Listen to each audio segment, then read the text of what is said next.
Heavenly Father, today we put on the full armor to protect us against attack. We put on the belt of truth to protect against lies and deception.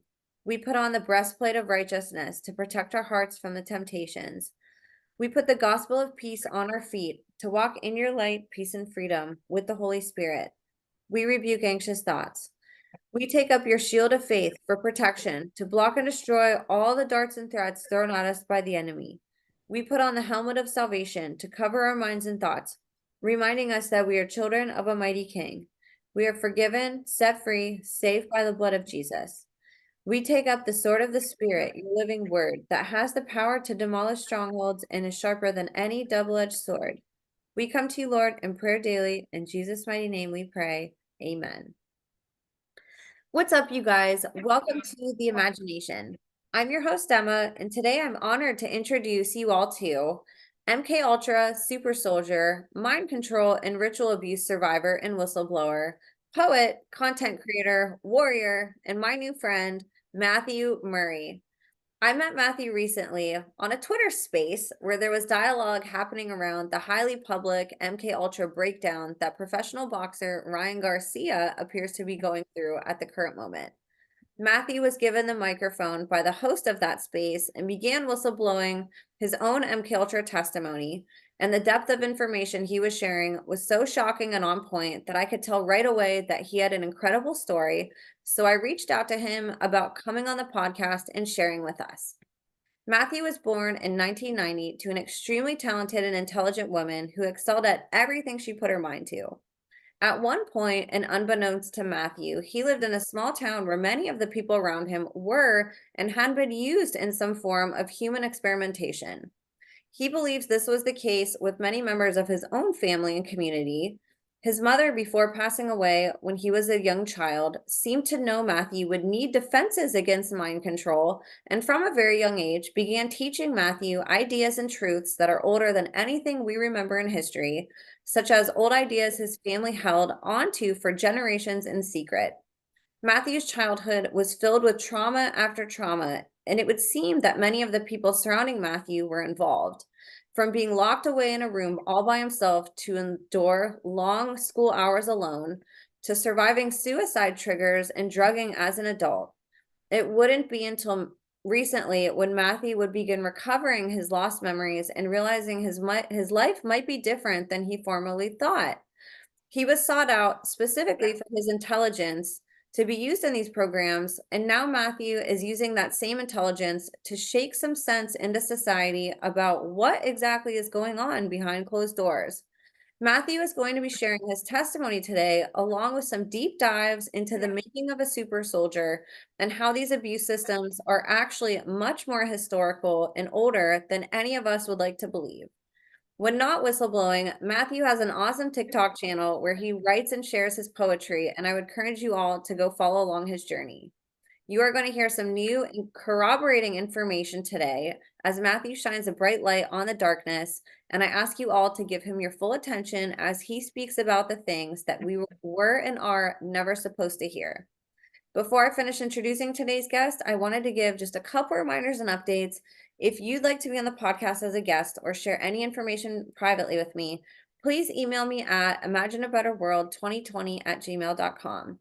You can also use this email if you'd like to be a part of my new book series featuring written survivor testimonies, and you can find the video with all the details on how to submit your testimony on any of my podcast channels. And lastly, I'd love your support on Substack, where I'm taking up investigative journalism as an outlet for me personally to share about my podcast, the guests, and my advocacy work. And you can subscribe to me there at www.emmacatherine.substack.com. Thank you all for caring so deeply about survivors and whistleblowers, and for helping to make the imagination the safest space on the internet for survivor and whistleblower disclosures. So you guys, without further ado, please help me in welcoming today's guest of honor, survivor, overcomer, voice for the voiceless, walking miracle, and another brave male warrior stepping up on the battlefield and speaking truth about the things that matter so we can all come together and make the world a better place for our children. The one, the only, Mathew Murray. Mathew, thank you so much for being here with me today. No problem. Thank you for having me. Absolutely. I know that, like I said, we have a lot to cover today. You have some really interesting insights. It's really awesome for me personally to see so many younger survivors waking up and wanting to speak out about this. And the stuff that I heard you talking about on that space was absolutely incredible. And I had personally wished that I got to hear you talk longer. So I'm really excited that I get to hear more of your story today and that we can share this with people. But you are newer to speaking out. You're new to my audience. We're all really excited to get to know you. So I thought if it's okay with you, we would go back in time before you were here and talk about some of the connections that might have set you up to be a potential candidate for something like MK Ultra, such as how many generations has abuse gone back, who may have been involved and on what side of the family, what occupations did your ancestors, your grandparents, and parents have, and any connections that they have to sort of start filling in these dots. Uh, okay, so basically my family had old religious beliefs now. I'm not really sure when exactly they were enslaved. I know that my mother was uh, chosen in a sense because she was very smart too. They like to target anybody who has a level of intelligence or physical, prowess or whatever. There's certain reasons for that. People with higher intelligence or better memory retention are better for programming and stuff like that, as it's like a subconscious connection. But my mom, I know she got into the drugs at a pretty early age, but she was very talented before all that kind of stuff happened. It was just through crime groups, I guess, that were in the area. But a lot of these crime groups, I mean, there's all these religious connections through everything when it comes down to it. I mean, people aren't just their job, or you know what I mean? So, she got involved in that kind of stuff. She got addicted to heroin. They did a lot of stuff to her. She was just, for the most part, just a sex slave, although she was intelligent too. So, and she did hold on to a lot of these belief systems as my grandfather taught it to her. My grandfather taught a bit of it to my uncles too and such, but he didn't really teach the full extent of it to a lot of people. And my mother, she knew more about it than my grandfather did. And when my mother taught me about it, she taught me about it at such a young age because I had really good memory retention and things like that. So I was picking it up just as quick as she was putting it down, you know what I mean? And then I excelled beyond her in the understanding of it too, even. And at a very young age as well. But I mean, the reason why so much attention was brought on to us because after she had my brother as after she got pregnant with my brother, they kind of let her go because sometimes when I mean they do weird things, these people they'll make deals with people and things like that, so she got pregnant and they kind of left her alone and then she was left alone for a while and then I was born and they still kind of left her alone, but then like I said, I would say things that people would make them think. And there was a certain incident in which got the whole town's attention, in which my brother was being bullied by these kids who were my brother's 4 years older than me. So he was being bullied by kids who were older than him, and there's three of them. And I defended him. So I came up to them and I just basically told them something. And I didn't even really know what I was saying, but it scared the crap out of all three of them. And they left him alone. And then the whole town started talking because what I had told them was something to do with their lives that I shouldn't have known. And it was really messed up stuff that was between their families. And it got the whole town's attention. And everybody started talking. And then that brought all this attention to us, to our family again. All these religious people thought I was a demon. Government people thought I was useful, I guess. I mean, there was a lot of conflict going on for a while there. I mean, I kind of got involved in military stuff at a pretty young age. I was put into, like, I did cold training at the age of about 4 or 5 years old, where literally in like the middle of winter, the coldest day, me and a bunch of other kids got put outside for the whole day with only t-shirts and pants. We had to figure out how to be warm. And we figured it out too. I mean, it was actually kind of fun. When I was a kid, I remember having fun doing it for certain reasons. There's a sense of unity and friendship in it as we had to keep each other warm and such. Weird, I guess, but um, I don't know. I mean, then they started doing abuses and stuff. I mean, there was a lot of weird shit that went on. I mean, these people and their religious beliefs, there was some crazy stuff that happened. I mean, there was sexual abuse too as we were kids, things that my mother was really against. She tried to stop it all. I mean, they were trying to take control of our everything about our family. They were manipulating everyone, making us turn against each other, drugging us, programming us, doing all sorts of things, you know. Who was it doing that? Hmm? Who was doing that to your family? Just people in the community and around, people who knew about this types of stuff. And some of them are religious, some of them, again, they're everywhere in certain sense. Some people are just, they're seem like the most normal people, but then the stuff that they're doing is just, you know, I don't know, it's crazy. And so But it's not like, you talked about your mother and your grandfather. Was there anything with her mother or your father or his parents that you can think would trigger anything in relation to any of this or anything important for people to know? well, most people, especially if you go back in time far enough, they're part of some religious group or another, and a lot of this stuff is very old thinking. So, I mean, there's always some sort of abuse or use or something with a lot of these people. I mean, oddly enough, if you go back far enough, holy water actually used to be these hypnotic, hallucinogenic, amnesic drugs, and they would actually, yeah, that's what they used to use a long time ago, and they would incite religious, you know, whatever spiritual, things like that. But it was all just, I mean, they would, even back in the day, like armies, they used to just feed armies these drugs because, well, they controlled the armies and it made them less fearful because they're in these hypnotic states, especially when you train them with these hypnotic states, right? I mean, this is stuff that's so old. It's older than anybody imagines. I mean, making these drugs is as simple as knowing how to mix a few things together. It's not something very complicated. People have known how to do this stuff for a long time.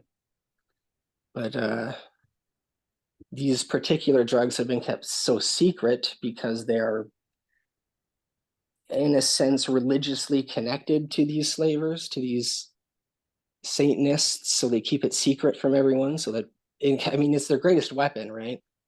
Oh yeah. It's literally their greatest weapon. They don't have, I mean, psychological manipulation, spiritual manipulation, all that kind of stuff is part of it too. But without the drugs, most of that stuff isn't near as effective. Absolutely. So Yeah, you're right. yeah, And so you think that your family, you might not know exactly, but you suspect that all of them were used for something or another, and they were somehow like either abused or programmed or had some type of a yeah, history. Yeah. definitely, yeah. Um, when it came to like the super soldier stuff, I mean, I actually helped develop a lot of the methods that they use, even stuff that they use in secret military today. Like I mean, there was old ideas that they had that were similar, but I improved on the model, I guess.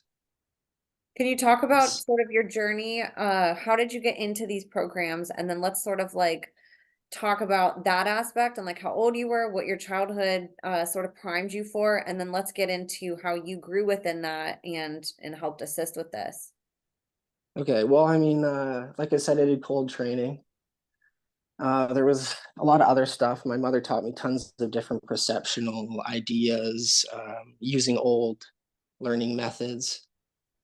Um, just lots of stuff. But by the time she commits suicide, I was just had turned 8. And that's when they started, I guess, training me towards this kind of stuff. After I moved to where I am now, I mean, I pretty much lived in the same place my whole life after I moved there. But yeah, they did all types of stuff. I mean, isolation started pretty quickly. There was a couple of years after my mother died in which I was kind of left alone. Well, not really, actually, I guess. Jeez, just thinking about stuff.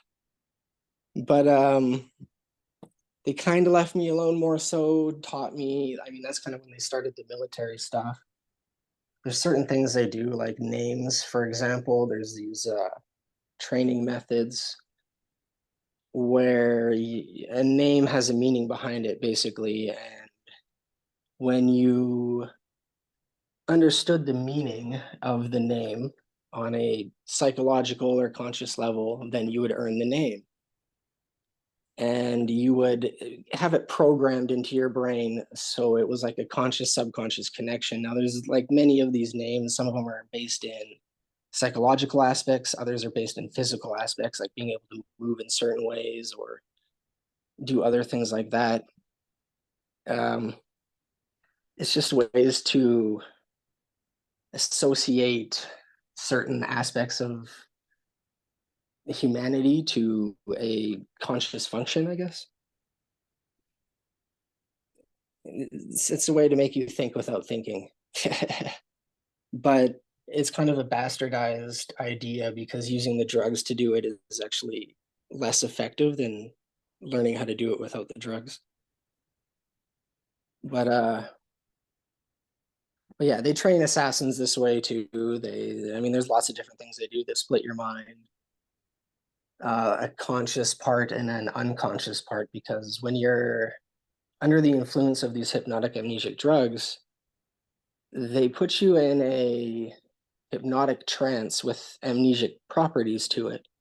So essentially, you're not consciously there, but your subconscious is still active, and all your sensory stuff is active. So all your senses work: smell, taste, touch, all that stuff. And they can program you through physically touching you, abusing you, speaking to you, all these things. It gets programmed in your subconsciousness.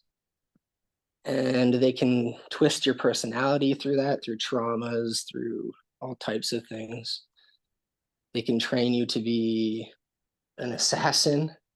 They can train you to be soldiers, but it's still kind of ineffective in a lot of ways because of the fact that many of these people are locked in hypnotic cycles. So it doesn't allow for proper problem solving, I guess, when it comes to, you know, intuitive thinking and stuff like that. It's all this very narrow-minded, focused thinking. So people won't notice certain things, or, you know, you can literally program people to not pay attention to certain stuff. It's insane. Yeah, you can do anything, like pretty much anything you can think of, because it's all linked to psychology and perception. I mean, if you can figure out a way to, you know, twist it in some sense or another, or enhance it. I mean, when it comes to hypnotism, it's a proven fact that you can use hypnotism to improve one's talents, for example. So, I mean, a lot of these people will actually offer to help make people better in so many ways. And then as they're making them better in one way or another, they're also doing horrible, horrible things to them to gain control of the person as well. I mean, they do this to a lot of celebrities, actually. You know, it's crazy stuff, and it's way more widespread than anyone realizes. But I mean, as it comes to making super soldiers too, I mean, I don't know. Or do you want me to talk more about my family? I don't know. Hey, whatever direction you want to go, we can always come back and answer the other questions. So if your heart's going somewhere, just go with it. Okay, well, my brain just does what it does sometimes. Totally. Go with it. Yeah, go with it. But yeah, the super soldier stuff is completely based in science. psychic stuff based in science. There's scientific explanation for it. It's just ignored by most of the scientific community And as what for being people who are bullcrap. like new to that term, what is a super soldier for somebody who might be new to learning? It's they aren't as special as they're made out to be, but it's just a highly intuitive nature based on having advanced calculations in the brain, based on having a certain balance of energy and understandings of reality, not only psychological but physical stuff. So understanding math and all these types of things are just as important. Having a well-rounded understanding of reality is what builds this network in your brain, and then having the intuitive connection through things, as well as having balance of mind, body, and heart, because your heart is actually an instrument of measurement, because the heart creates vibrations when it beats, right? And those beats are connected to a psychology or a thinking, a perception. And if you're able to find a certain peace within yourself, so your heart is calm, it becomes like a tool of measurement for other people's hearts. So if you're calm and they're not, you'll sense their vibrations through their heart. And if you're smart enough, you can understand the feelings, then you can decode what they're thinking, things like that. But it's even more intense when it comes down to it. I mean, there are deeper levels. It's pretty insane. There's layers of energetic synergy, you could say, based on conscious perception. It's the brain waves, and they interconnect with other people's brain waves who have similar perception, creating synergy, which creates health. It actually enhances people's brain function too, because in a weird sense, people actually be able to borrow information from each other. It's actually pretty like it's insane. I mean, and people are all, or at least at one point, we're all capable of doing this type of stuff, but great trauma throughout generations has degraded that in our genetic code. I mean, there's still things present there, obviously, like the appendix. I was talking about that in my string of posts. It creates special enzymes that allow your body to function at a much more efficient rate, so you can eat less and you get way more energy out of it, just way more. These certain enzymes can turn a small amount of energy into like 3 or 4 times the amount of what it is. And yeah, it also enhances brain function to the point that it's unbelievable, really. It's people moving in intuitive natures that they don't even have to think about it, but they'll always be on the side of making the right decisions, I guess you could say. It's intense. I mean, the warriors in old times that used to have these abilities were basically unbeatable in fights against anyone who didn't have these abilities, because they could just sense a fight in such a way and every movement of the fight in such a way that they couldn't be beaten, essentially. And this is why the military, I mean, a lot of the stuff is written in old religious texts. It's just a lot of it's twisted by slavers over time. Slavers were never able to achieve these states because they're so egotistical and insane. They're, like I said, all their power is in the drugs they use, which isn't really, it's a facade of power. You know, a lot of these people who use these stuff, they're not really talented. They're not really, I mean, some of them are, but a lot of them are just people who know how to manipulate others. That's kind of their whole shtick. It's just, you know, but yeah, I don't know. There's a lot of weird stuff behind it. I mean, when it comes to ritual abuses and stuff like that, they have these weird perceptions about how they can steal energy from people and all this types of stuff, but it doesn't really work the way that they think it does. Most of the time, these people just end up going insane in one way or another, even if they still have their, you know, ducks in a row, you could say. But Yeah, I don't know. The real power is in unity, it's in peace, it's in love. Oddly enough, even if these people are brought to war, it's still for the sense of protection and for justice and for good. You know, these are just very old religious understandings. I mean, there's a lot to understand, to unpack when it comes to why people have the certain perceptions they do. And, you know, even our culture today, tons of it is just a mix. So all it is new twists on old ideas, like everything, you know. But, you know, I don't know. And they do taunt people through, like, I mean, when it comes to how electronics work, and these hypnotic drugs, I mean, some of the things these people can do, for example, is drug you, send you home, make you watch a movie, and say, like, at this part of the movie, this idea or whatever, they'll connect it to you somehow psychologically. The program triggers doing it that way too. I mean, a lot of the people that are assassins, their triggers are just in TV shows that they'll watch or music they listen to, like just things that are presented to everybody, you know? It's insane.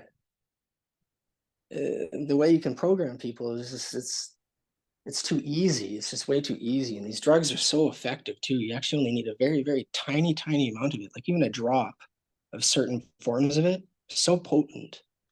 It's insane. And they can literally drug whole water supplies with this stuff, whole batches of drinks or food. And it's just a tiny little bit they put in there. You barely even know it would know it was in there, and it has a profound effect. Does it have I a name? mean, Does the drug have a name? well, the best example of these drugs are date rape drugs. These Okay. aren't exactly the same because a lot of the ones they have are the same thing, but they're a little bit different with twists on them, mixed with other drugs too. They do all types of things. I mean, mixing them with other drugs enhances addictive effects, especially again when it comes to trauma or sex, even. It enhances the addictive effects. So, why do you have so many sex addicts who are addicted to porn? Because half of these people are drugged and they watch porn all the time. It enhances the addictive effects. Same when it comes to any other drug, including marijuana, alcohol, or even cigarettes. Like they like they could literally lace anything with it. There's even vapor forms of this drug. Like, you want to know how these, you know what happened in Canada, right? With the standing ovation of the Nazi there, and then everyone was like, "What the hell happened?" Well, sometimes what they'll do is they will literally go to the central air conditioning system of a building, blast it with these vapor forms, and drug a whole building full of people. And they won't even know what'll happen because they'll be put into these automatic functioning, like a sleepwalk almost. So they'll keep doing their daily routines because it was already kind of programmed as they were thinking about their day and doing stuff, right? Some people will just space out, things like that. They won't notice certain things. Like, it's just, it's so ridiculous. It's so insanely ridiculous when you think about it. But you know, I don't know. There's so many things. Talk more about the because I had interrupted you and asked about what a super soldier was, and you answered that. But right before that, you were going to talk about, I believe, going deeper into the programming aspect and some of the things that you have discovered, and that you helped with developing. Well, yeah, the names thing, I was able to improve upon that in a way that they couldn't before because, And what is that?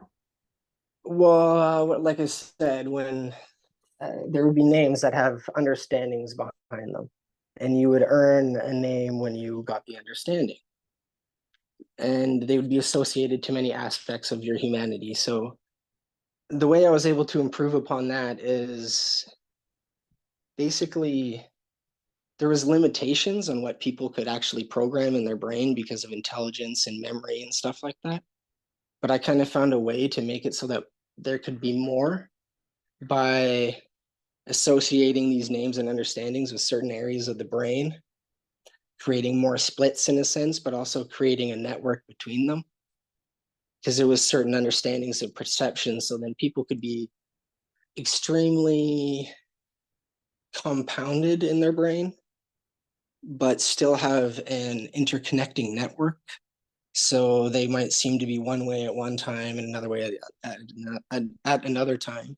And they could also do this to just program people to do amazing things without really thinking about it, like fighting or dancing or just other types of stuff. Mathematic calculations, for example.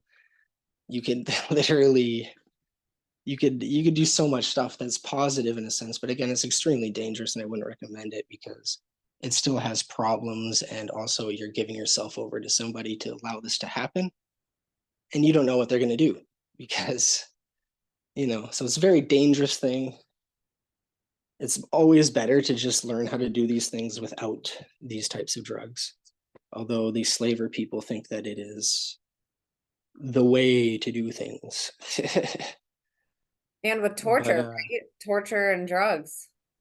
yeah, well, it's all based on control, and I don't know, they have these other silly ideas about trauma, prisons and such, being trapped in obsessive cycles. It's all satanistic, stupid crap, and it's all like pisses me off because it's so dumb. It's just I don't know. But yeah, when it comes to soldiers though, there's certain things you do. There's other aspects you can do, like again, depending on how intelligent a person is, you can split their mind into different parts. Like, for example, you can put a different personality in a sense in each part of your body. So, in your arms and your legs. And it's actually like kind of a good thing to do because, I mean, not really. Again, without the drugs. With the drugs, it's kind of a good thing to do, but without the drugs, you can learn how to do this crap anyway. But with the drugs, it's kind of a thing to do because it allows you to move and think in weird ways, I guess. Again, with intuitive sense and nature, your legs and arms are independent but connected with personality in a sense, or consciousness behind them. So you can do just very weird things, like you do multi functional things. Like it's really good for dancing basically, or being a soldier, because it allows you to fight and move in weird ways, I guess you could say, or even dance, as each limb would be independently doing certain things and such. It's a link through the brain and perception, but there's also lots of other things they do because they can split your personality into several different personalities. One will typically be in the light, but then there's always like an intrinsic connection between who you are consciously and who they make you be subconsciously, I guess, or unconsciously. So there's weird little things that will bleed through perceptual things, like especially when it comes to triggers and stuff. For example, recovering memory is based on triggers to some degree because triggers are based in association. Recovering your memories are also based in association. So when people say certain words to you and it makes you feel a certain way or think certain things, that can be because of hypnotic triggers. And it's just, yeah, it's crazy. And it's pretty widespread too. Like, I mean, all these, like, pretty much all these cults that are in North America, all these smaller cults, there's thousands of them. Majority of them are just sex slavery cults. They're just made to indoctrinate people into a lifestyle of sex slavery.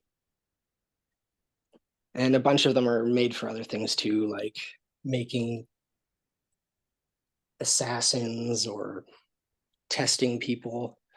When it comes to conditioning, there's tons of different things you can do to people. So that's another thing too, is conditioning. But Yeah, I don't know. There's lots of stuff. Jeez, Can I you could go talk on for about days. some of the conditioning?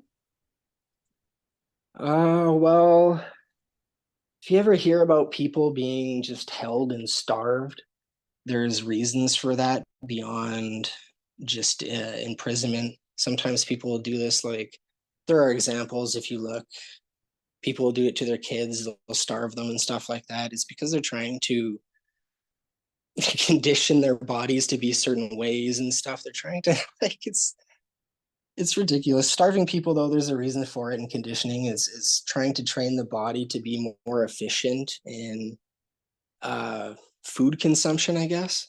So it's trying to train the body to pull more nutrients out of less food. Um, it's not really the way to go about things, though, because it's not based in a proper understanding. Because an actual balance of health is needed to create a proper balanced conditioning, I guess. A lot of people misunderstand these ideas. The reason why they do it too is it's related to religious stuff. It has to do with Jesus, because Jesus, I mean, if you look at the Catholic religion, Jesus was a real person, by the way. He was a person who was just highly intelligent, highly intuitive. You could say he was one of these super soldiers. Thing is he was in a time surrounded by a horrible slaver culture. We know this.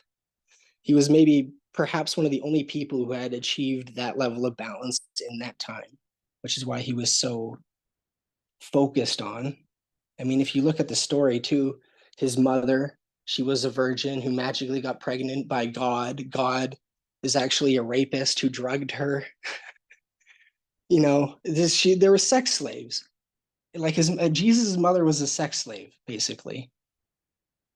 And Jesus was born out of it. Jesus hated the sex slavers because of what they did to his mother. I mean, this is the real story behind it. He, he was involved in, I mean, there was tons of religious stuff back there too. Basically, he did damn near everything that is said in the Bible.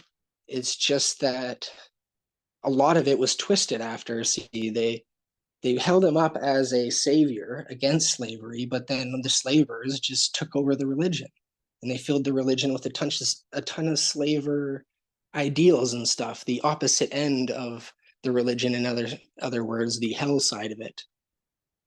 And some people will follow one way and other people will follow the other way, and that's how they find victims within their own religion too, is they just listen to which people in the religion believe what ideas more so. You know what I mean? It's kind of messed up.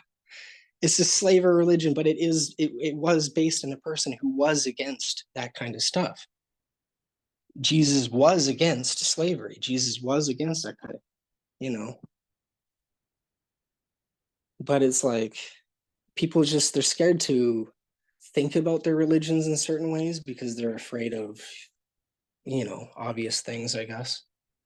But it's not just like Catholicism, for example. Like every religion is filled with slaver ideology. Like every single religion across the planet has some sense of slaver ideology in it because slavers infiltrated everything. So it's like, I don't know. But yeah, it's crazy, crazy stuff. It is, and it is interesting to me just like hearing different versions of history because for one, like we know regardless of like what narrative we align with, what they told us is wrong. Like we know that, nobody Yeah, needs to guess that like our history is altered. Like we all know that. If you're watching the show, like you know that to some degree. So yeah, like blindly trusting stuff, like there's a lot of questions that I have about things too, and it's like a lot of people, you're right, like they're kind of scared to like ask those questions and be curious, where for me I think the more that we dig into that, like the more we find out these undertones that like we're always given some information that's true. It's just like you said, it's inverted somehow. Stuff is left out, a lot of times really yeah, important things. And so we get a version of the story that is similar and like based off, but we don't have all the information a lot of times for any narrative to like construct a whole story, you know? And I think if we look deeper, we would see so much more of our history is rooted in, you know, especially child slavery, you know, and the control of the mind, like who Yeah, gets this technology that's out there, who gets this old occultic knowledge of, you know, fracturing the brain, like where is that going, who gets to sort of hold on to that electricity, like there's a lot of like esoteric and like you know, just old school knowledge that really has been used for generations and generations, eons and eons, millennia and millennia, you know, yeah, and definitely. it's Yeah, evolved and it looks different and it might be called something different now, but it's like we're so used to the new terminology and like the evolution that like we don't understand the past because we don't want to go there. We just want to sort of yeah, soak everything in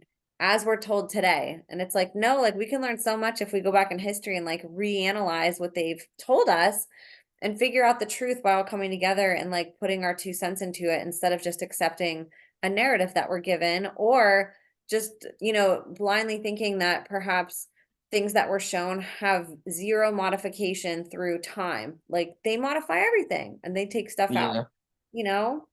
yeah. Well, the one thing I always say is it's not necessarily the words that are said, but more the intention behind them. So, I mean, the words can be translated into anything, could mean anything, could be anything, really, if we put the idea behind it right. So, the truth behind any word is the consciousness that says it, if you know what I mean.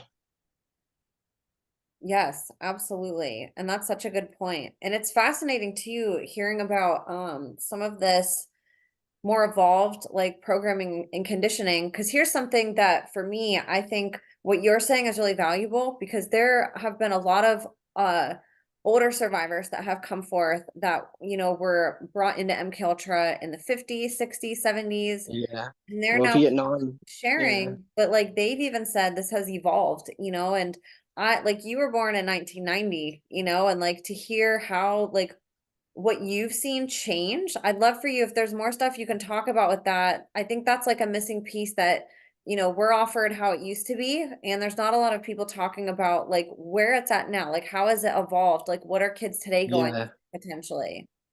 Well, the culture today is most of it is just meant to divide everybody on every level. Like parents from their children's, husbands from their wives, like, you know, every race against each other, every culture against each other, every religion against each other, down to ideologies as simple as like certain business ethics. Like it's just everything in culture in one way or another is meant to divide people on a psychological aspect. I mean, you know what's really funny is another part of making a super soldier, as I said, was having a well-rounded understanding of everything in reality. Now, people would say, how could you do that? It's difficult enough to specialize in one aspect of knowledge. But the interesting thing is the reason why it's so difficult to specialize in one aspect of knowledge is because you're specializing in that one aspect of knowledge. There are intrinsic connections between all aspects of knowledge. So as you learn them all together, it actually becomes easier to learn them all because there's intrinsic connections between them in which you can make associations. It actually makes it easier to learn more things than it is to learn a focused path because there's all these disconnections. It makes it harder to understand certain aspects. So when it comes to how our society is built and we are focusing on specialized aspects of things, we misunderstand each other all the time because there's all these disconnections in perception. And it's like, you know, the whole world is it's so stupid. It's just I don't know. But yeah, a lot of the stuff they do, I mean, everything on TV and in music is all meant to incite some sort of ego, sense of ego, or, you know, I mean, there are a lot of the reason why there's so many things like love songs and stuff is because they love to target families and break them. I mean, most love songs are about breaking up. You know, it's to incite sadness when these things happen because of disconnections in perception. I mean, even the ideals of men versus women, for example, is just completely asinine. And most of it comes from old thinking too, slaver thinking, which is the man is always dominating the woman. It's sex slaver thinking, the ideology of sex slavers that the man should control the woman. Like the beliefs that I have and the ideas that my ancestors held on to for so many generations, women were actually typically the ones who led things because they were more empathetic. They had more connection to the psychic realm, I guess, than men did. So they were typically more smart. They wouldn't seek war. They would try to seek peace. They were, you know what I mean? And again, this wasn't that men weren't involved in things back then, because they were. There was a balance between them. It was a unity of cooperation and understanding, of empathy, that they were two sides to the same mirror in a sense. You know what I mean? That they needed to find a unity and a connection of cooperation like one would find within themselves. It's not like ego is an asinine idea. It makes no sense. Like these slavers have this idea about there being a human consciousness essentially that is God and is controlling everything. And this is the most delusional, stupid perception ever, because if you actually understand certain aspects of reality, if you were actually God, or any individual is actually God, they would just purely go insane. It's that simple, because basically the burden of being God would be so overwhelming that it would just crush them. It's that simple. Like the whole idea of God is another twist on reality, because God, the word God, the original meaning of it was just the undeniable truth. It had nothing to do with some being that controlled reality, because it doesn't make any sense. There's nothing about it that makes any sense if you think about it. I mean, if you're a god and you control everything, you're omnipotent, you're eternal. So basically, that means there's no mysteries, there's no puzzles, there's no challenge to anything, there's no what is it, like peer, or there's no equal to you. This makes you a very lonely. It makes you imprisoned, essentially. Like the idea of a god is still imprisonment. You're imprisoned in your perfection. You know what I mean? It literally makes no sense. It's as stupid can be. And yeah, it's just another slaver tactic. Like they say God because they want to drug you and claim that they are God to have control over you and have you listen to them. You know what I mean? God is the master, God is the father. You must listen to the father or you'll be punished by wrath. And it's literally slaver ideology. It's just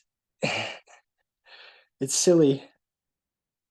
When it comes to the truth of things in that sense, reality is a unity based in conscious connecting ideals, like intrinsic connections between everything. I mean, that's literally what is holding all of reality together, is intrinsic connections between all these functions, these systems. It's ridiculous, but I mean, yeah, I don't know. I mean, heaven, it's a real place. I called it the gray fox, but that's not, I mean, that's just a name for it. But it's just like I guess you could say it's a consciousness that exists beyond life, that kind of floats in the background, and everybody's connected to it in a sense, one way or another. I mean, the funny thing is people will say like is reality an illusion, for example, or is it a simulation, or is it a dream? Is it a drug trip? If you've heard that one before. But the funny thing about it is all these ideas, they're just feedback loops. They're because the funny thing about it is, like, if life was a simulation, what would you wake up to? And then the question beyond that is, what would you wake up to? And what would you wake up to? And what would you wake up to? It becomes a feedback loop. That's how you know reality isn't a simulation. It's not a dream. It's not a drug trip. It's not any of those things. They're all related in a sense.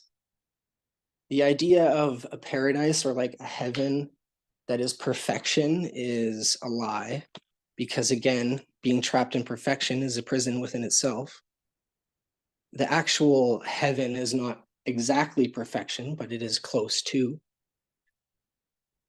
And, it's like there's these weird, so many weird things. I mean, you can literally go on for just for days when it comes down to it. But Well, I get really fascinated hearing different points of view because I have my own personal beliefs, but like I'm so curious on what other people think because I like hearing other aspects of the world that I wasn't exposed to so I can add things to my toolbox or expand on my perceptions. So for anybody who is listening who is religious or who, has beliefs that are different, just take everything in, take it as information. I think we're really quick to react and like we push off having conversations it that can like be it can that be differ. scary ideas. Well, it is. And I think like it's really easy to take things personally and to just like get angry and like want to push it away. Where I think like I like to lean more into things that are slightly uncomfortable or like different than what I believe just because it helps me like you're not the only one who has these beliefs and who these experiences, and so we need to be aware of like just what else is out there, like potentials, what else is sort of like outside of our realm of thinking that we can take in and recognize as a reality, Yeah. and I think that I appreciate you sharing because I know that like this is kind of like a tough topic sometimes to talk about publicly, but I really think like if there's one thing that this podcast has challenged me on, it's obliterated everything I knew about my life, about this world. And if I would have just shut out everything out that went against my belief system, like I wouldn't have this podcast. Like that's the whole point, is to like invite all of these different perspectives in and add it to a toolbox and say, I don't have to adapt everything 100% to my belief, but like realizing a potential reality and all these different potentials that create the world that we live in, like it helps us put together a piece of like this astral puzzle in a sense that we can't see with our eyes, and it's something that we have to hold on to in our hearts and perceive, like how you said, with senses, with intuition, with practice even.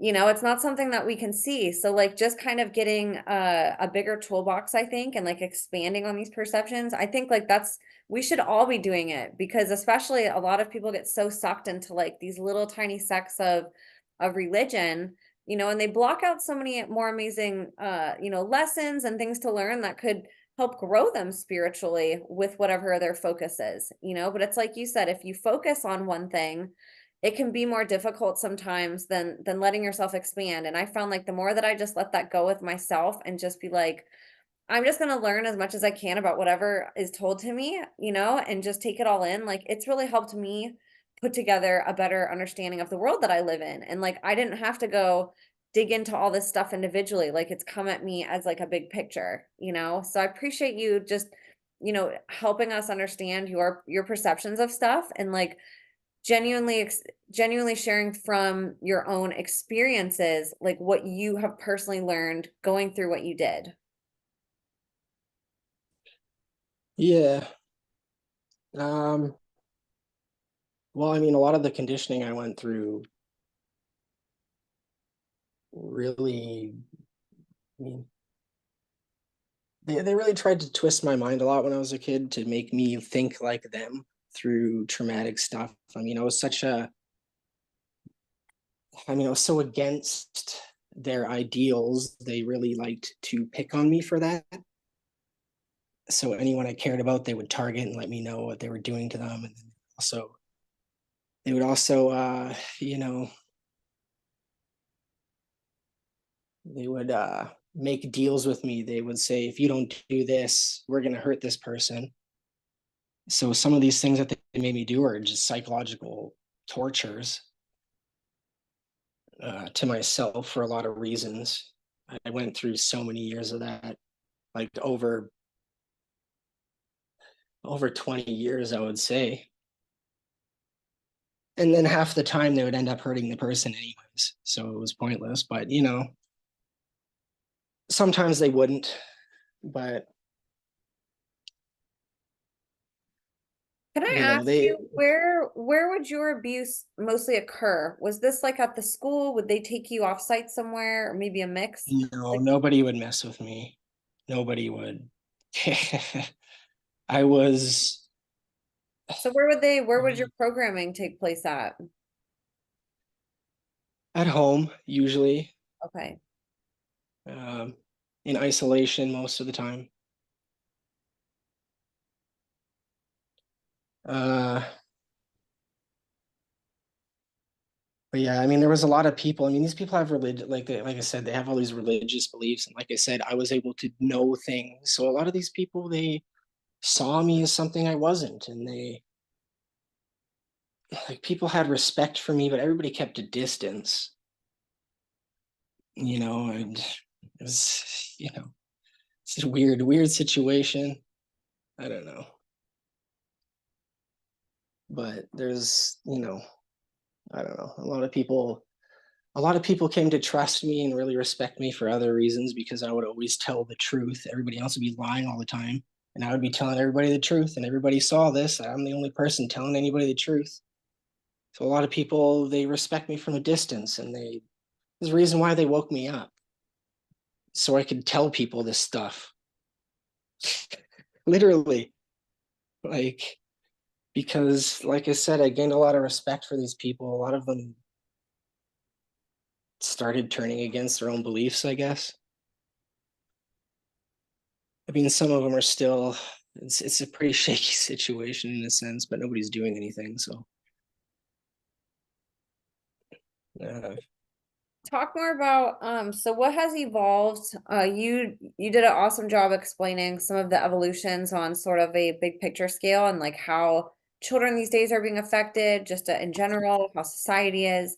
What about in these yeah. actual programs? You had mentioned because essentially what how they programmed people back in the 50s is very different than how maybe you were in the 90s 2000s depending on how long they were experimenting on you.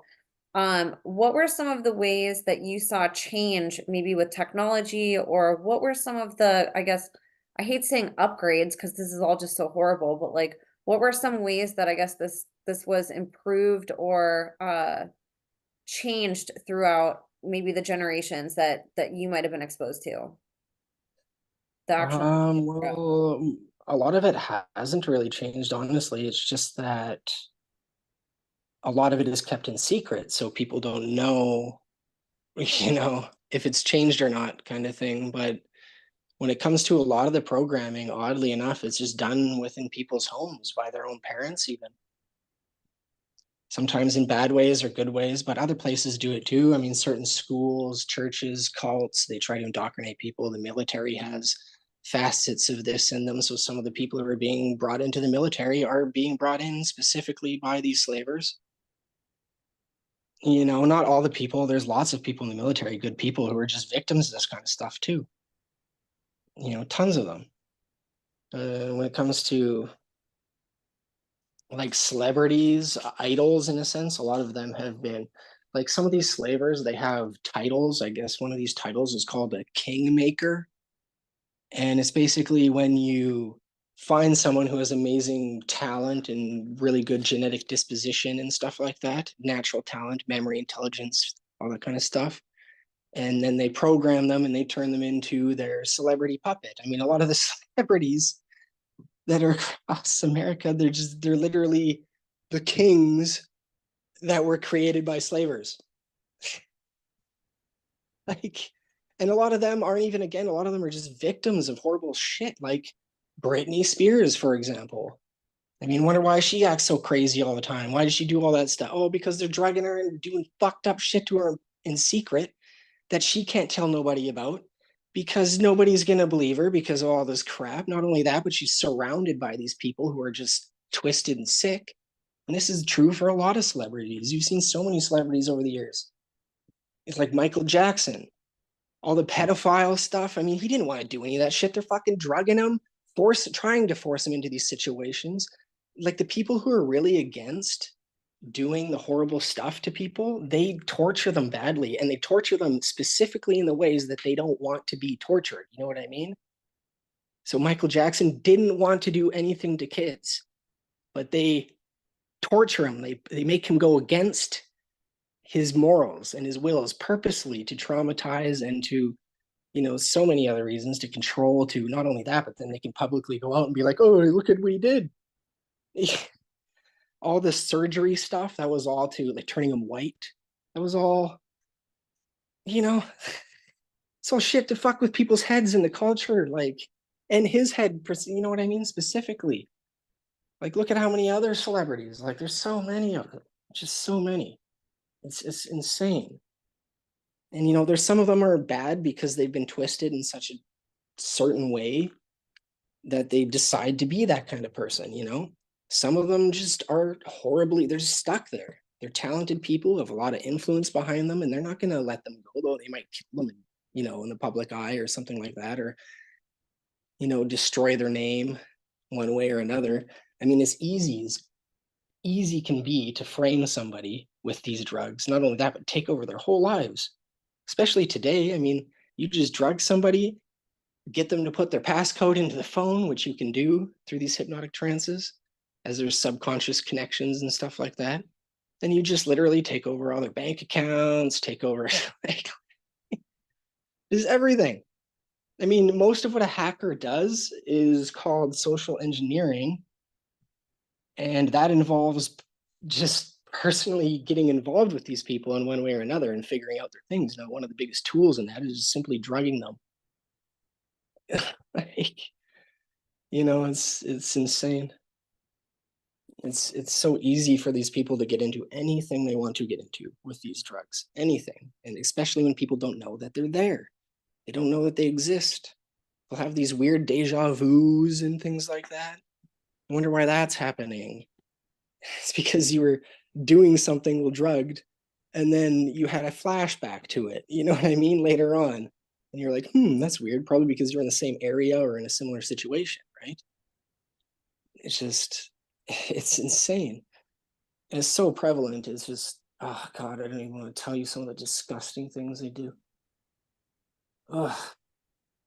There's one thing in particular that they did that really just makes me upset. But when I was a kid, there was this little girl that I barely even knew. I was hanging out with a friend of mine, and she was across the street sitting on the curb in front of her grandparents' house, and she was crying. And I remember going up to her and talking to her, and all I didn't even know this girl, but all I did is said, because she said she was scared something bad was going to happen, that her family was fighting. And all I did was said that my name was Raziel, and I was an angel, and that I would protect her for eternity. I was just a kid myself. And it was just, Raziel was the name my mother gave me. And the reason why she gave me that name is because of how smart I was and how I was able to figure out the truth in so many delusions all the time, or lies. I was really good at just understanding things for what they were. So she gave me that name because that name means in a sense, Raziel is the eyes of God, it's a religious name, but it's an archangel that nobody really knows about, but he's the angel of secrets, the angel of mysteries, the angel of truth. And he's the eyes of God, the eyes of truth, in other words. So Raziel knows the truth to all things in reality, essentially. So she gave me that name. So when I was a kid, I just told her, my name is Raziel, and I'm an angel. I'll protect you for eternity. And then I never saw her again for several years, until about 5 years ago when I met this girl.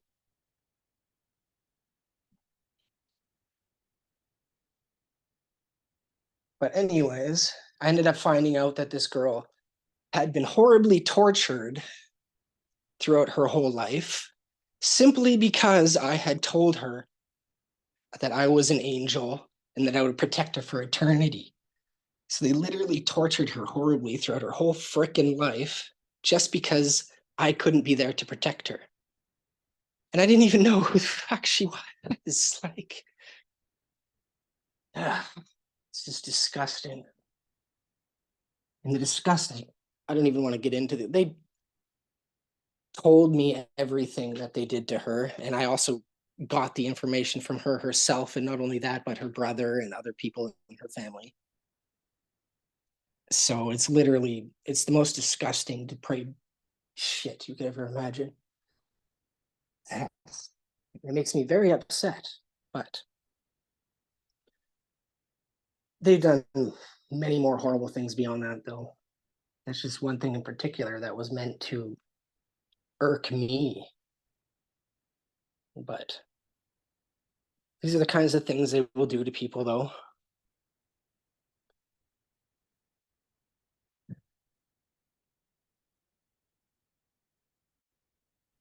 I'm so sorry. I appreciate you sharing that. It's horrible. Like the stuff that I've been told that has happened, it's like stuff that even if I was given 10 years and I could watch all the scary movies in that 10 years that I wanted, and I had to think of like the worst thing possible, like my mind still couldn't think of the things that they actually do.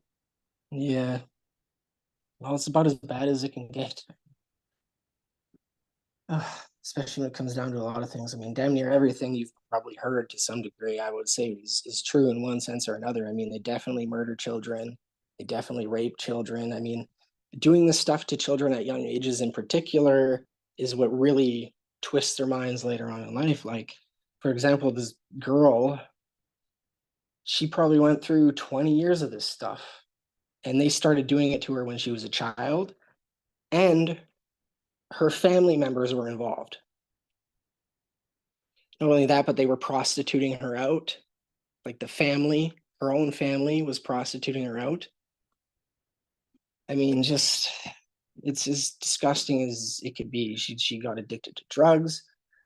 She almost died 8 times from drug overdose, fentanyl, 8 different times, and survived.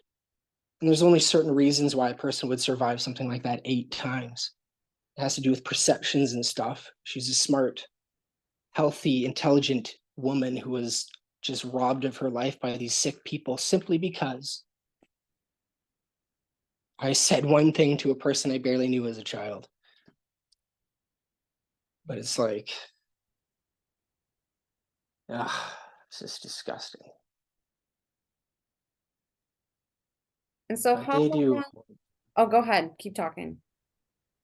well, yeah, they do horrible stuff. I mean, on the people who are these Satanists, like on holy days, they'll be doing the most unholy things you can imagine, while other people of the same religion will actually be doing good things in their homes. It's insane. I mean, I've seen examples of things that would just make a normal person just reel with sickness. It's disgusting. I don't know if you saw one of the posts, but they will, like, sometimes certain women, especially if this woman has a good heart or wants to be a good person, but is involved with the wrong people, they will literally gang up and target this one woman. They will drug her consistently. This is a ritual they do. It's a certain kind of ritual, but they will drug this one woman consistently, keep drugging her, keep drugging her. And this will start at a young age too, usually teenager, could be even younger, depending on when these people get a hold of them. And they will just rape them. They'll rape them. And these people, they'll get them addicted to drugs, like hard drugs. So it starts destroying their body. And then these people, they usually end up homeless in one sense or another. Then these people will follow them around and rape them wherever they can, even in public sometimes, depending on where they are. They like certain times of day or night, for example. And they will just follow this one person around and just rape them, drug them, rape them, drug them, rape them. And as these people just decline into insanity, I've seen it before. I've seen it. Not only that, but sometimes they will impregnate these women, steal their children for who knows what, and then just leave them out on the streets. If you've ever seen women walking around going, "Where's my baby? Where's my baby? What happened? They stole my kid." I've seen this before. I've seen it. And they're messed up. They're just wired, messed. Like, there's reasons why people end up this way, and it is not just drug abuse. It's because of all these other traumas. I mean, they do this stuff publicly, literally, and they like just in the face of good people that are around. I mean, they don't see because they do it at certain times, certain places, and such. But it's disgusting the things they will do. Just and having a family isn't necessarily a good way of, if somebody has a family anyways, is not necessarily a good way of knowing if they're a slave or not, because some of these slavers literally have families just to blend in with society. But the things that they're teaching their kids, who God knows who's what, you know what I mean? They could be either be turning their kids into a slave, which a lot of them do, but other ones will teach their kids to be murderers, or just all types of stuff. They might indoctrinate some of their kids into slavery ideology. There's actually just weird, like, I don't even know why these people have these stupid ideas, but they have these certain perceptions in bigger families that are slaver orientated, where they try to destroy other parts of their own families through drugging and enslavement. So there'll be like certain families where there's like people who are doing really well, and then there's people who are just suffering and dying in the same family. And it's because some of it, anyways, not all of it, some of it is generational, and people are just sick from old trauma. But sometimes it's a family targeting the other family and actually trying to destroy that branch of it. It's just because it's the thing about this too is they have ideology about trust. See, like in any healthy network or society or anything like that, religion, there needs to be trust in order for it to work. So their ideology is just all about breaking trust and controlling it, because that's how you create all these disruptions and stuff like that. So these people like to manipulate those who trust them. You know what I mean? So sometimes it's in family groups, like even between a parent and a child sometimes. Or even, even religious groups, or relationships between students and teachers, or, stuff like that. Just, I don't know.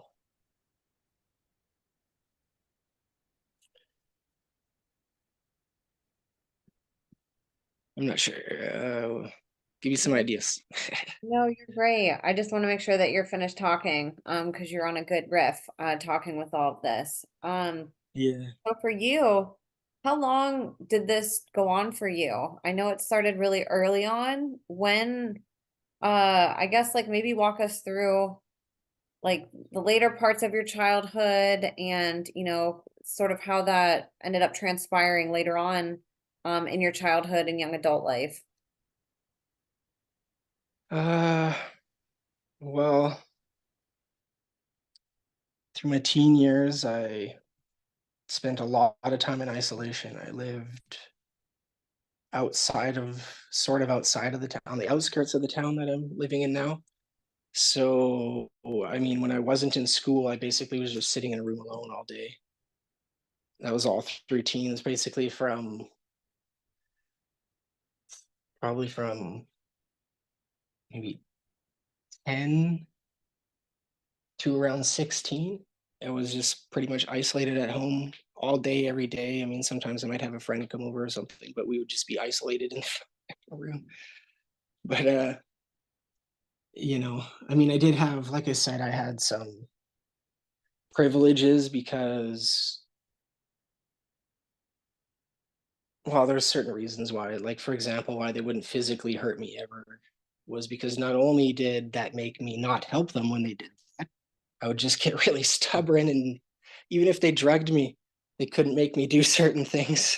It pissed them off. So they ended up stopped trying to abuse me physically in any ways. They started with all the psychological crap. I mean, there are some physical things I've gone through, but not very much, especially in comparison to what a lot of other people go through.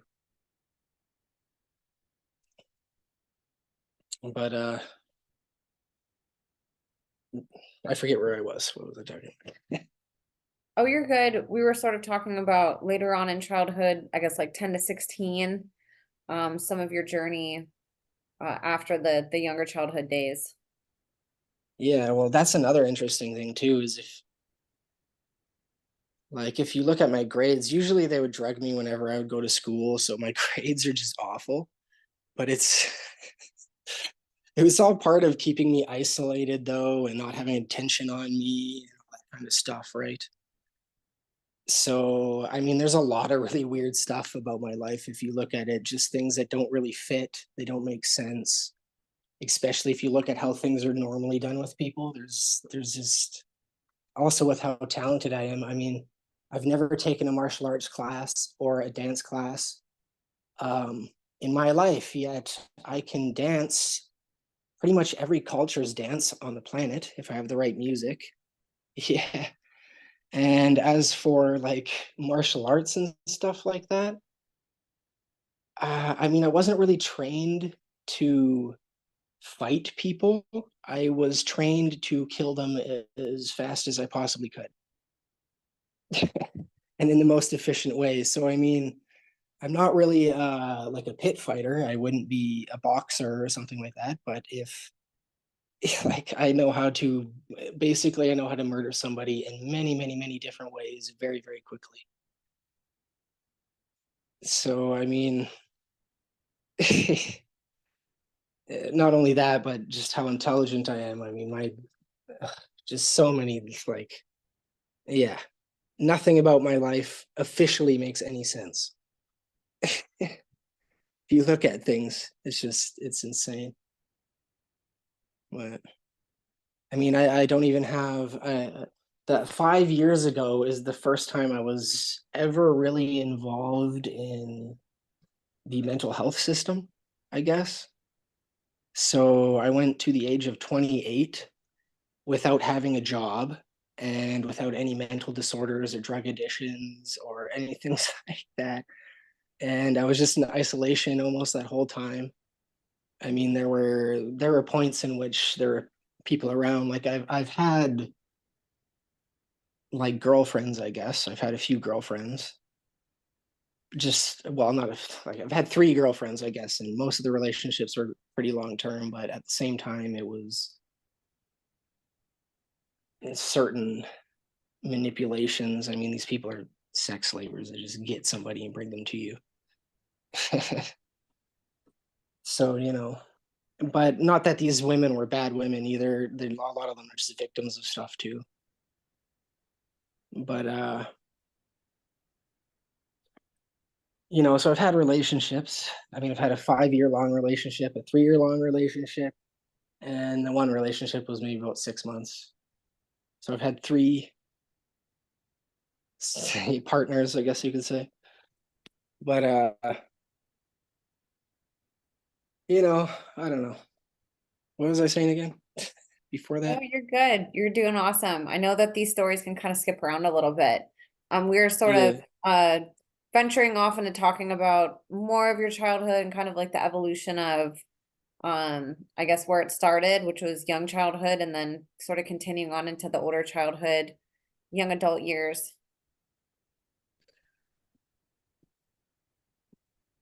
Yeah. Hmm. Well, I mean, like I said, I've never had any addiction problems or anything like that. I don't really have any psychological issues. I mean, even in being involved in the mental health system like I have in the last 5 years, I still don't take meds. I don't, and they don't lock me up or anything. I mean, more than sane enough, and they know that. They try to screw with me all the time, but I'm too smart for them, so they can't really hold me down with anything. They've tried to, but they they're stupid, so it doesn't really work. So how long did But, this go on in your life? You mentioned like isolation and stuff like that, like in your like getting a little bit older. Did that continue or like how? well, it got worse after I was out of school because at that point, like all my friends, for example, they all moved away from where I live. It's a small town, right? They all went to different places. I was kept here after they left. So I mean, when I got out of school, I mean, that's when the real isolation started. That was literally there was a 5 year long period where I mean, there was points of times where I didn't even know what month it was. I had no clue what month it was. I would be up, like asleep, awake. I mean, I don't even know some of the things I might have done. I mean, certain periods of time, they like 5 years was that point, and to me, consciously, it probably only seemed like about two. So, I mean, I don't even know. I don't even know some of the things. I do know that they weren't able to make me do anything I didn't want to do. I know that. So they weren't able to make me hurt anybody that didn't deserve it or things like that. But I mean, they may have made me hurt people who did deserve it, but also that person probably like the people who are making me hurt that person are probably just as bad as the person I was hurting, if you know what I mean. But Like two wrongs don't make a right. yeah, pardon? I said, were you saying sort of like two wrongs don't make a right? Like they're trying to, it's just like toxicity on both, Yeah, like they're both yeah, wrong. yeah, yeah, basically. But you know, helping the wrong people for the right reasons, maybe, I don't know. Yeah, that's a good way to Or put it. maybe the wrong people for the wrong reasons, I don't know. Yeah. But there's just I don't know, there's big blank spots in certain parts of my life. Um, yeah, that 5 years went by. After that 5 years, that's when I got into my first relationship. I was basically 23 years old. That was the first relationship I ever had. Before that, I was just kept in isolation away from everyone. Oh my gosh. And then that relationship was 3 years. Then I was kept in isolation for about 2 more years to 28, 26 to 28. And then, well, I had a 6 month long relationship in that 2 years. But then after that, I had the 5 year long relationship, and it was with that one girl I told you about that they introduced me to. So yeah, but yeah, the isolation is just I don't know. They do. There's lots of reasons for it. One, for trying to make certain. I mean, they're trying to. I mean, I was kind of their test subject. They're kind of their main test subject for a super soldier, I guess, because I was one of the best successes they had. They have had other successes with other people, but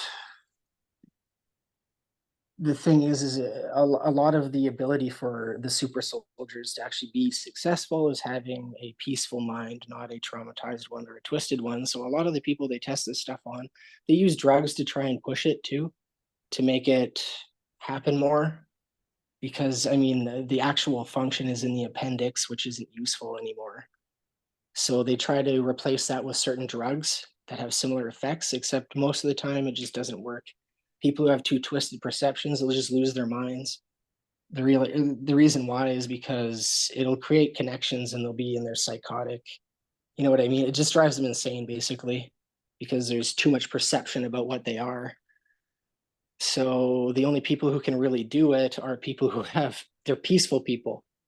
They're the only ones who can really do this superhuman type stuff. So the successes they've had are in people who have more peaceful perceptions that aren't as twisted and traumatized. Although that's not to say that the ones that lose their minds aren't dangerous, because a lot of them will still have their mental faculties, but they'll just be purely psychotic.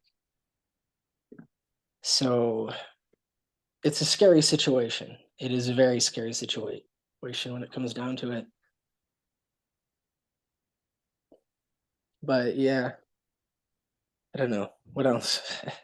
When did you remember? When did your memory start coming back from all of this? And how was there something that spawned it? Did it come all at once? Like, what was your process of recovering memories? It can be a slow process. I only recently recovered this amount of depth to these memories since December. And that's another symbolic thing. Like, I don't know if you noticed, I'm 33 years old. My birthday's in December. It was Masonic stupidity, 33-degree Mason bullshit. Yeah, I don't know. Those Masons and their math. Oh yeah, yeah. The little good old boys club, their little rituals and back, little handshakes they do behind the scenes. Yeah, yeah. Oh, I know all the little hand gestures and all that kind of crap too. Pretty much for like any religion, like any culture. I know like it's silly. it is. Hmm? I said it is, you're right. Yeah. And so that's right. I remember you telling me that I mean, like you're super new to like all of it, not just, speaking out, but having these memories, and I think it's like I'm mind blown by you because I've known survivors that woke up 25 years ago and like are just now able to I maybe, know. so being like hearing you, it's amazing to see like you've come so far so quick, walk us through like Yeah, what was there's December reasons for that like? again. It's because of my perceptions. That's part of the defense that my mother was preparing for me when I was a kid. It just has to do with perceptions and locking them into the subconsciousness. It stops people from drugging you into being able to twist your mind because you have the subconscious connection locked in place for truth or a better perception. It's a difficult thing to do, especially at very young ages, because you need to have a certain level of understanding of things. But like I said, I was like a sponge. My mother was able to teach me it very quickly, and I got it right away, which is why she really focused on me too as a kid. She stopped doing like everything. She stopped doing work. She just started homeschooling us.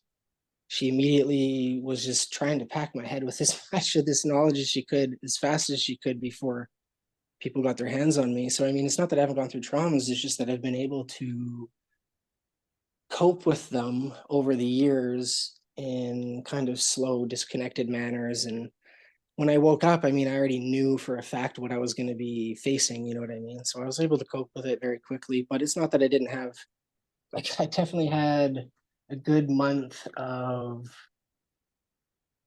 just trying to put together everything I could in the proper way. Because a lot of the times, too, what they'll do when they wake somebody up is they will just fill their heads with all types of nonsense. And when the person wakes up, they're just their heads, you're basically sorting through a subconscious puzzle, trying to figure out what was true and what wasn't. You know what I mean? So, another reason why I'm able to get through it so quick is because I'm smart and I have good coping mechanisms and I understand a lot of stuff. So that's basically the only reason why. I think that's amazing. And so essentially like your mom, bless her, because it sounds like she wasn't able to fully protect you and she obviously wasn't here that long in your life, but it sounds like while she was here, like she made a tremendous impact in your life and almost like foresaw all of the challenges that you'd have and helped give you all the weapons that you'd need to like you said, cope with them and manage them and deal with them and heal from Yeah. them and Well, understand. yeah. That's why I mean, actually, the pain of my mother dying is something I've held on to my whole life. I've never forgotten it, not even once. And it's something that I have extreme empathy for women for so many reasons. Because just women are targeted specifically because they're the mothers. They're, you know, it's and for other reasons. Again, like I said, they're the ones who are more capable of becoming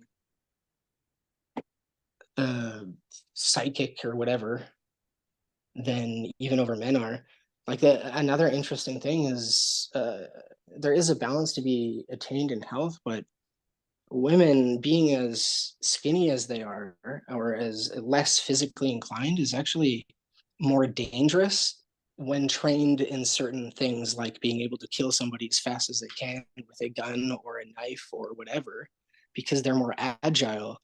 They're even they have to exercise, of course, and build a certain level of health of muscle mass. But if they're trained properly and they have the intuitive natures behind them, they're like the most deadly assassins you could you could imagine. They take down the big guys like nothing. Like, yeah, it's insane. They're literally like little ninjas.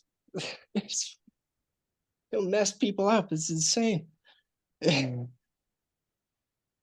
But that's why they target women so much, because they make the children, they're the generational cycle, or the point of generational cycles more so than men are. They're the caretakers, they're the nurturers. That's why they try to take them away or traumatize them so they can't raise their children as well. You know what I mean? It's all just sick crap. It's just, I don't know. It's nutty stuff. It's crazy, but It is, yes. And so you've just recently woken up to all this. You've been coping really well with it.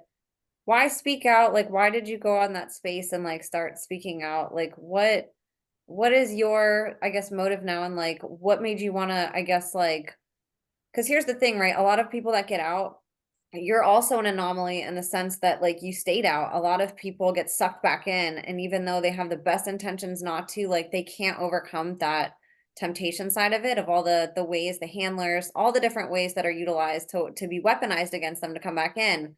Like, why did yeah. you decide to like rebel against it so hard, and like start speaking out and like what I've walk been us through waiting to do this my that whole life. I process? hate these stupid bastards. Seriously. Freaking, I've hated them my whole life. My whole life. Just hate these people. I hate them. They're so stupid. Everything about them is so stupid. Everything they believe is just stupid. It's just plain stupid, idiotic, dumbassery, and it pisses me off. Not only that, but it's just sick. I have an extreme amount of empathy for anybody. I mean, I can literally look at a person and I can just feel like, this is he can't be like me and not feel bad and want to change it, because it's just I just understand it too well. You know what I mean? It's just I don't know. I hate these people though. I hate them. I hate everything they think. I hate everything they're for. They're just idiotic. Ugh,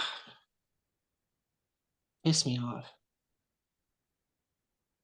But I don't know. That's why.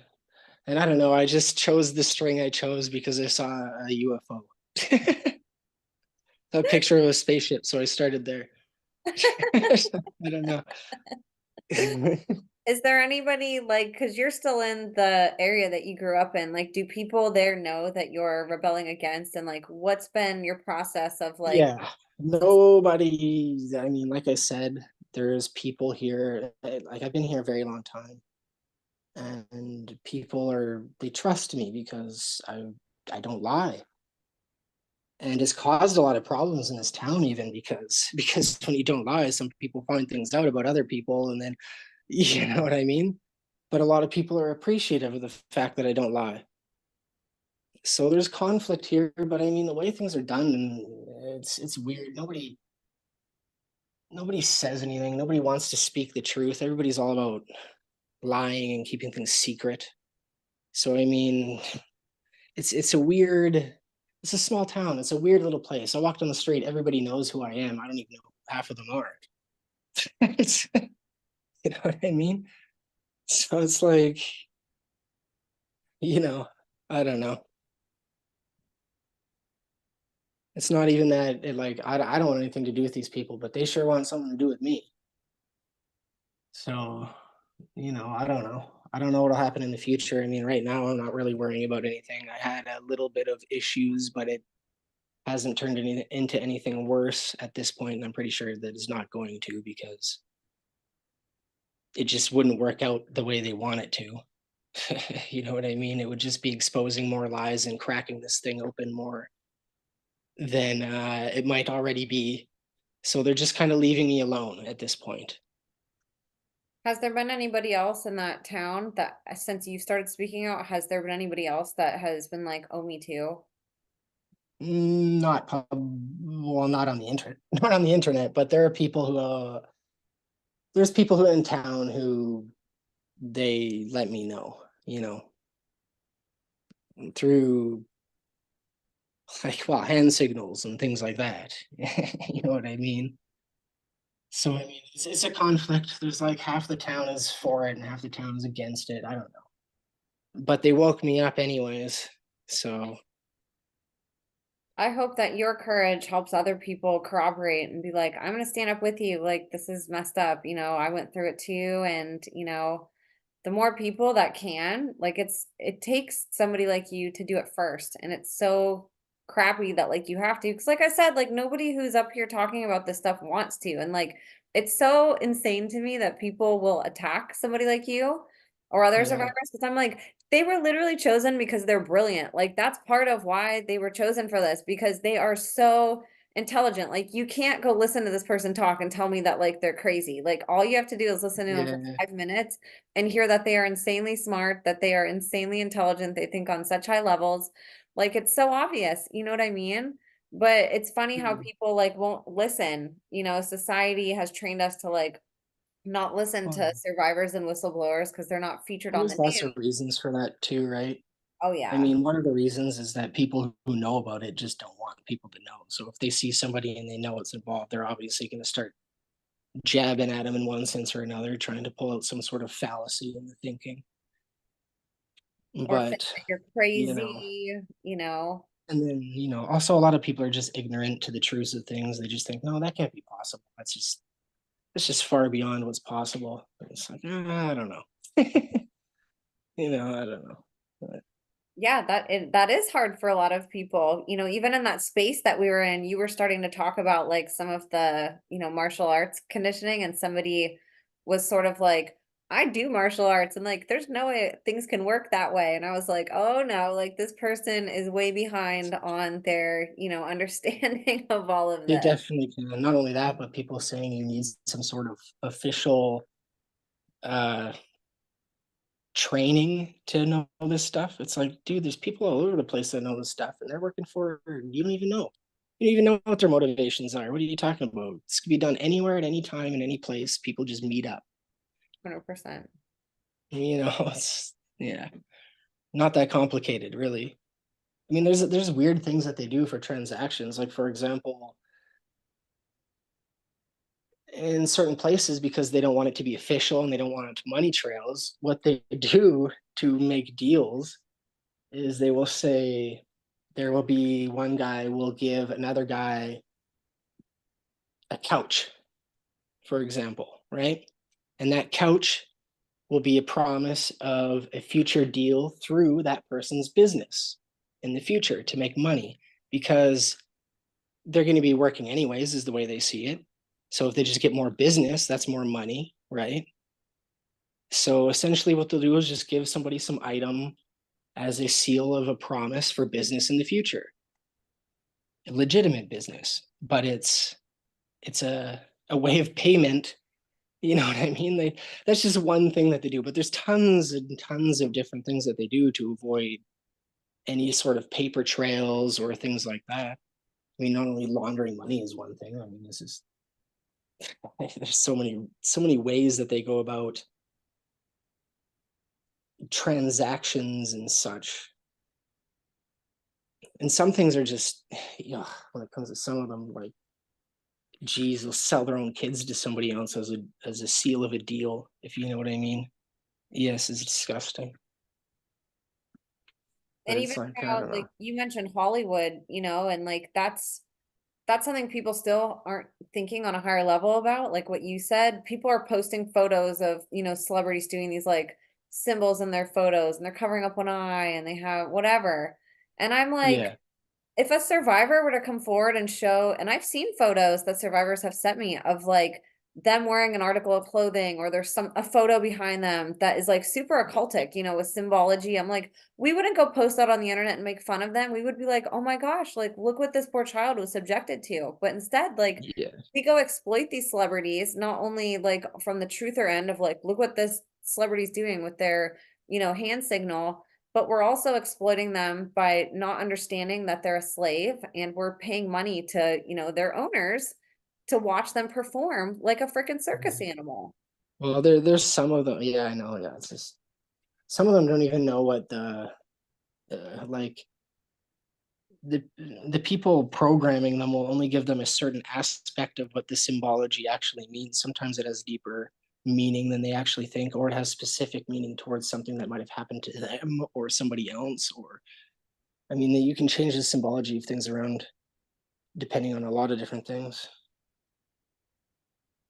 But I mean, there's so many things that they do that are just horrible. I mean, one of the methods of intimidation that they use against people is, say there's somebody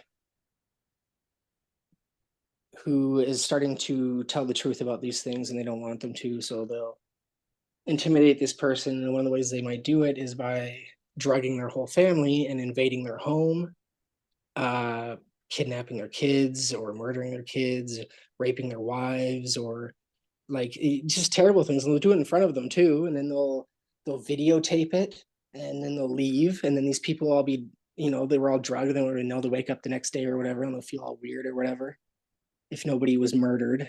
And then what they might do is like, did you see that post I put about those sonic weapons that can disrupt your thinking? On Like they're a Twitter? real thing. It's in one of the it's in my on my account, on Twitter? the X account. Hmm? On Twitter, right? X, yeah. Yeah, on X, yeah. But it's a sonic weapon basically, and it can disrupt your thinking. It's just a stupid little thing. It's not even really that useful for a lot of stuff, but it is good in particular for psychologically manipulating people. And especially people who are stuck in rooms, which, a lot of people these days are stuck in rooms. But there are versions of these weapons that can project images and sounds into your head. And a lot of the times what they will do is they, like I said, they'll torture the family or whatever, they'll videotape it, record it. And then when these people are isolated or at home alone, they'll project these sounds and things into the person's head. And because of, things like pattern recognition and voice recognition in the brain, they'll be able to understand it in their brain, but it'll almost be like and it will be an association of memory too, especially if they're present, which allows them to know that the things that they're experiencing actually happened. So they can like literally they can they'll manipulate families, destroy them. They'll do so many horrible things. Like all these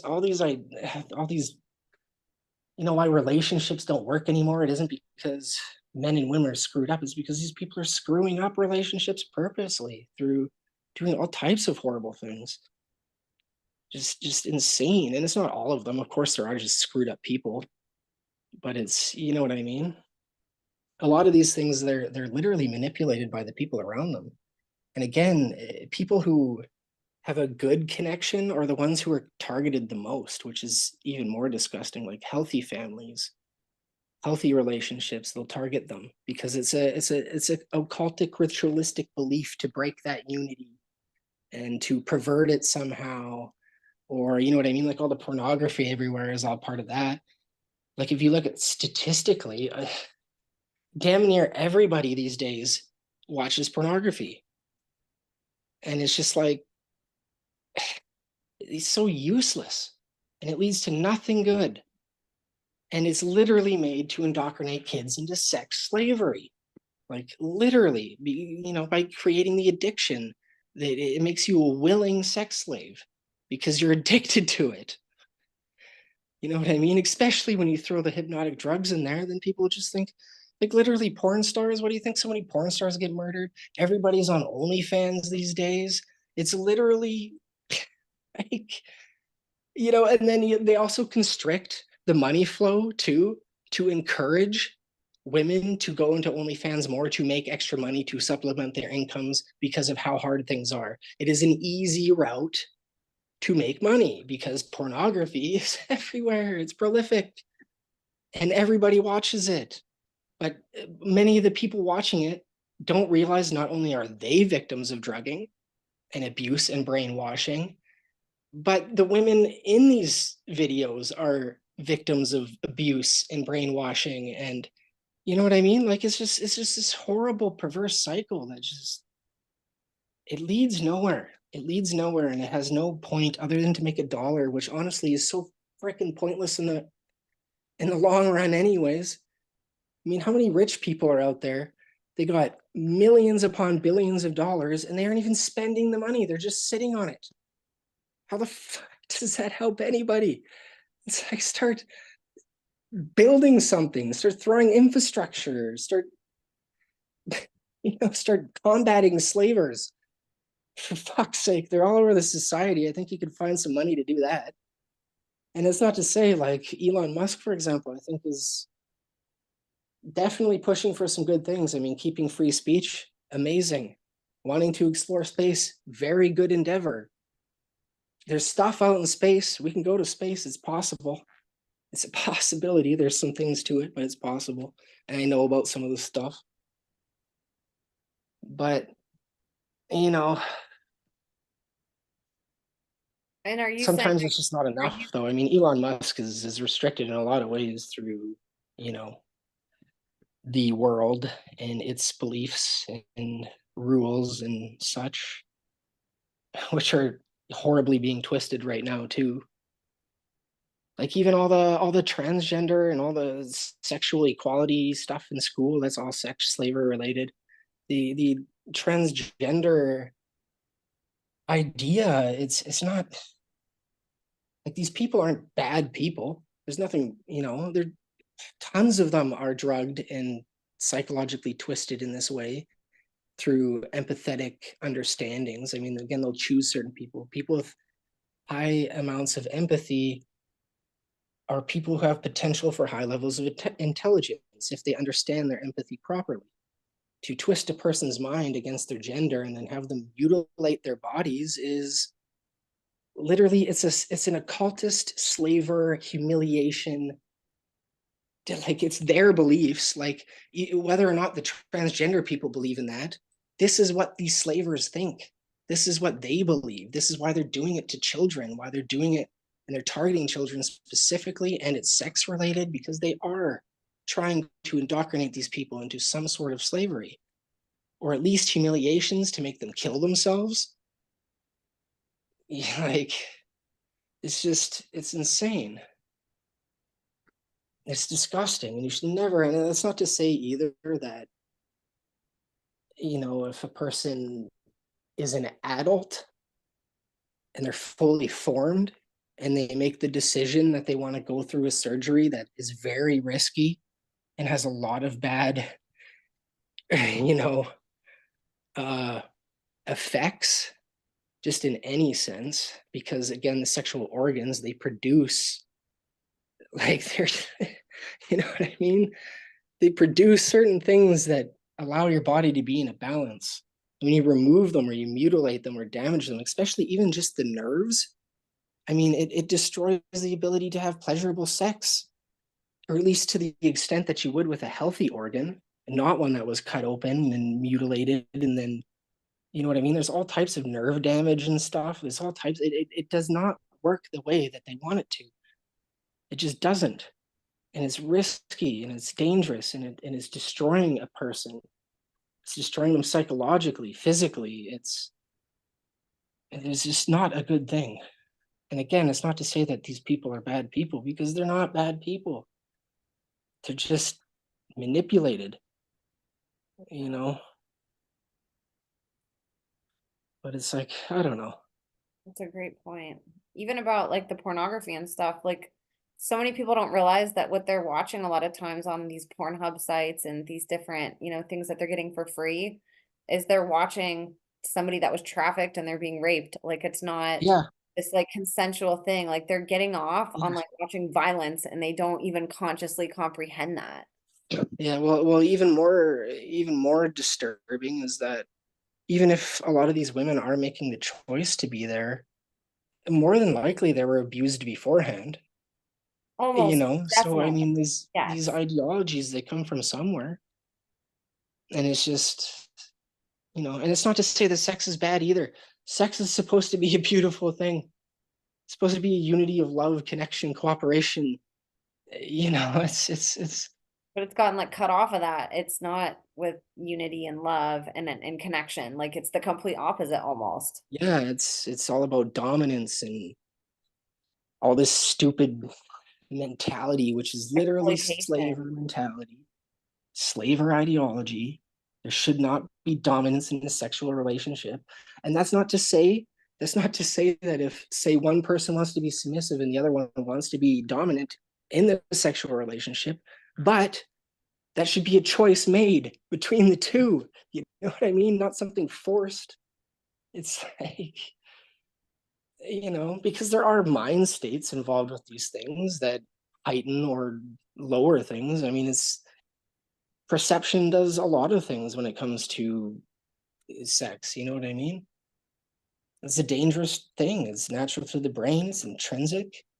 Everyone is susceptible. Everyone, doesn't matter who you are, you're susceptible because it's natural to your brain, which means it should be understood. It should be controlled. It's an addiction that can easily get out of control because it's natural to your brain. Your brain produces it's a finicky thing. That's why it should be treaded upon carefully rather than so flagrantly, you know, thrown about. But, not only that, but oddly enough, people who can actually achieve proper energetic connections and cooperations between each other, proper love connections, unity connections, actually create a very pleasurable, euphoric effect that goes beyond what cheap sex could ever get you because it lasts longer.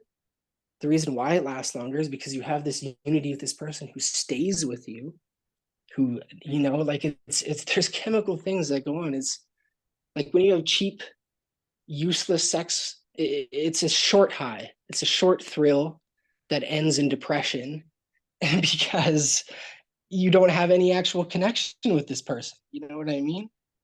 So when you have an actual connection, an actual love connection through unity and cooperation and such, not one based in dominating the other one or forcing something, the sexual euphoria that comes from it is long lasting. It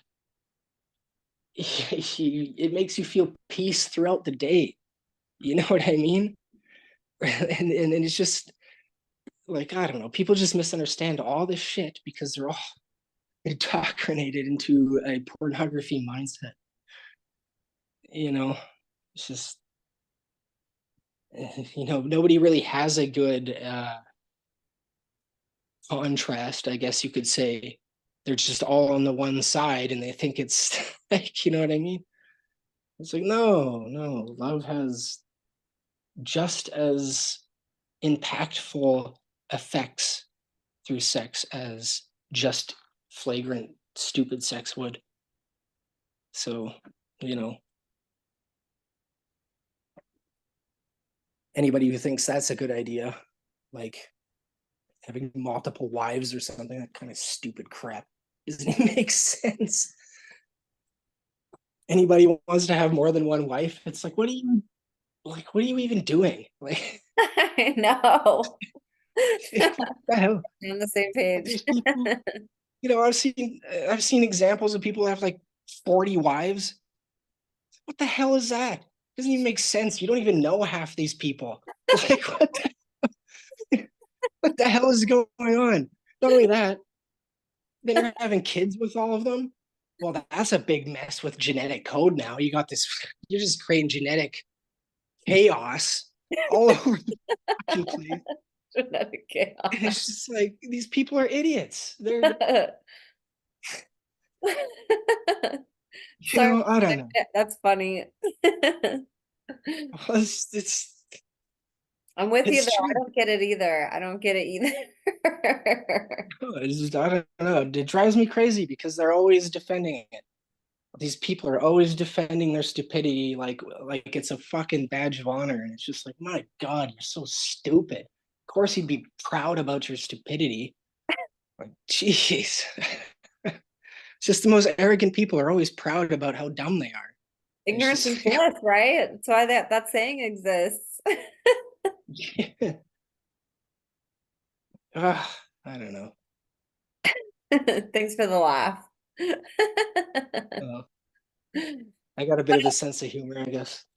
Well, you have to sometimes, you know. I know there's been people that have watched my podcast and they're like, how does the guest, like, I am appalled that this guest is laughing while they're talking. And it's like, first of all, do you understand trauma responses? Like, for one, that's what that is. But for two, like, what else can we do? Like, we can't just sulk forever. Like, you have, not that this stuff is funny, I'm not saying that, but like, Yeah, not try to like find joy in life and like happiness and love and connection and all these beautiful things that you said. Like, that requires laughter too. You know, like we have to try to rise above, like you said, perceptions. We have to like evolve our perceptions to like grow through all this trauma that we're all facing on micro and macro levels, you know? yeah, definitely. I mean, it's something that needs to be faced directly and not ignored. That's for sure. Like, I don't know.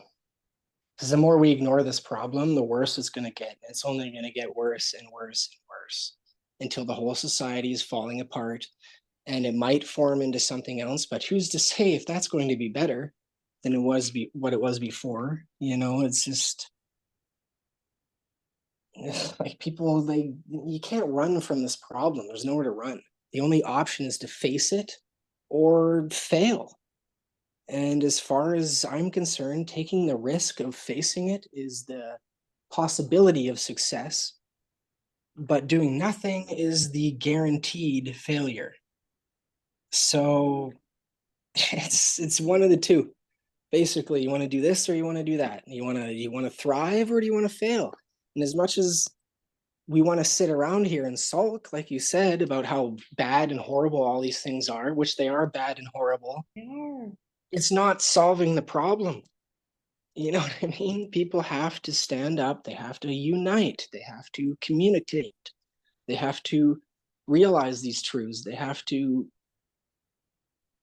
network with trust, create networks of trust and health, and hold the country together and start villainizing the right people, the people who are, and arrest them, for God's sakes. Do something. Like, if you're not gonna like, I mean, half these people in power, I don't even understand why anyone follows them, other than the fact that these people are doling out the money. You know what I mean? Just throwing money at the problem because that's basically what they have: money and drugs. But a lot of the people who are carrying out these acts, I don't even think they really even care. They're just doing it because they're getting money, and I'm just like, when are you people gonna realize the money doesn't mean anything? It's just a like it's there's so many better ways of doing things, and that's not to say you should just get rid of money or the idea of money, but the way that money is used and the way that it's incorporated into our economic system is just asinine because it's way too easily manipulated. It's like there's just so many reasons why there's so many problems with our economic system. But I don't know. I don't really want to get into that, but Yeah, no, you're true. Or people hoarding it, like you said, you know? yeah, yeah, just like a dragon sitting on a pile of gold. But what the hell does that do for anyone? Just There you go. nothing. Just nothing. There you go. Yeah. Stupid. you know. What else about your story did you want to share today? Was there anything else, or did we get through all the things that you personally wanted to share? Um, I have no idea. I don't know. There's always more to say, but maybe I've said enough. I don't know. At least at this point. I think you're so courageous. Like, I love your boldness. I love your raw honesty. I love how you speak from your heart. I love how you don't sugarcoat stuff, and whether people love you or hate you for what you think, like, I think that that's just really badass. And like, we really, like, I think we need more of that. So many people are really weak on their convictions. Like, they don't know what they stand for. They're afraid to Yeah. talk about it. And that's a problem. I get a lot of people that reach out to me and they're like, hey, I watch your podcast and like I know that all this is happening, but I'm too nervous to do anything. I don't want people to think anything of me, or like I don't want my employers to find out that like I'm talking about this. And I'm just like, Yeah. what would you do if it was your kid? Like you would be on the streets like screaming Well, this that's stuff. what, But because that's it's what's kind like of funny not about this too. directly close to you, like you're too scared to like do something about it, it's just really bizarre to me. But like I love Yeah. how you're like the opposite. You're just like, if it's wrong, like I'm gonna call it out. If it's right, I'm gonna call it out. If it deserves my support, I'm all there. If I need to fight against it, like I'm on the battlefield. Yeah. Well, that's what's kind of funny about it too, is that they can't really, like, I don't know. My past and all my official information is so in conflicting with who I actually am that they can't even really like, it's they kind of screwed themselves by making me so special and doing all this weird crap specifically with me, because it really make like everything about my official records is very suspicious. It's just very, very suspicious stuff. And they, so I'm being bold, and I am, like, honestly, it's dangerous. I mean, I was threatened for sure. They definitely told me they're gonna kill me and all this crap. It's like, screw them. Like, as far as I'm concerned, I'd rather stand up for what's right than be a cowardly slave, basically, that has no choice in my life and can't do anything. And and not only that, but everybody else who's in the same positions. I just, people should just, yeah, they should do something. And the crazy thing about it too is that the more people who stand up and fight against this kind of stuff, the faster these things will be dealt with. You know what I mean? People can unite. It's all the silence and the secrets that these slavers push, and that's why things are so. Because that's another part of their ideology, is keeping everything secret. But I don't know.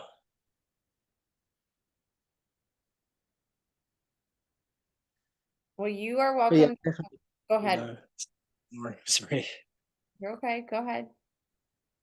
Yeah, people definitely should be standing up more and trying to find more people that are against it as well.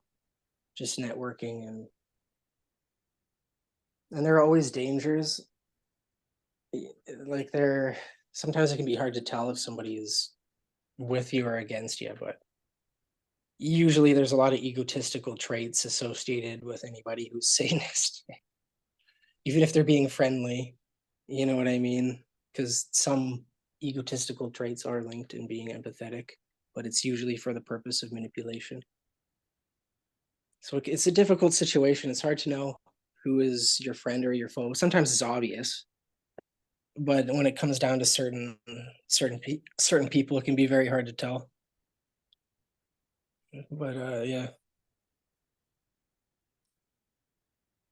Well, all of this, like, this is really mind-blowing stuff, and I would love for you to come back on again sometime. I'm sure that there's like a lot more that you could talk about. I know you haven't remembered everything yet, and I think it's important that we understand this from all different perspectives. I've noticed in this movement, there's no lack of women standing up, and I'm finding that more and more men are coming forward and speaking, but in comparison, there's not many.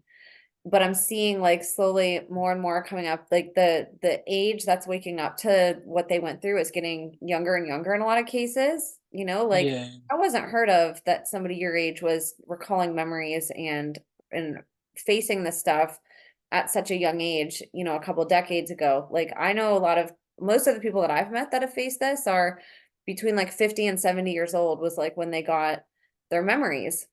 and Yeah. began healing from it. And you're a lot older then and have, so much longer that you've had, or I should say so much less time that you've had to heal, So I think it's amazing. I think you're really courageous for doing this, and I appreciate you coming forward and sharing.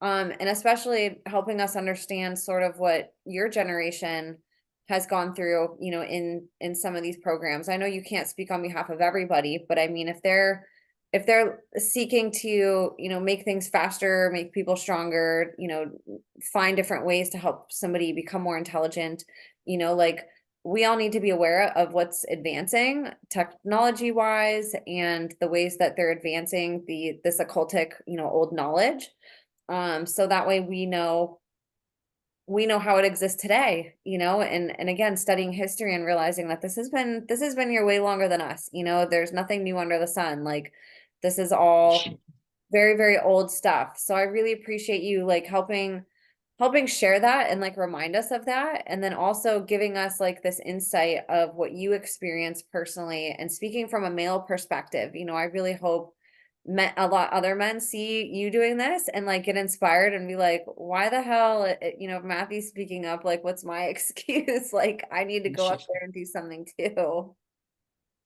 Yeah, definitely. Sadly enough, the reason why a lot of men probably aren't coming forward as much as they might be ones responsible, sadly enough. But there are women slavers too. Yes. Yeah, but it's yeah,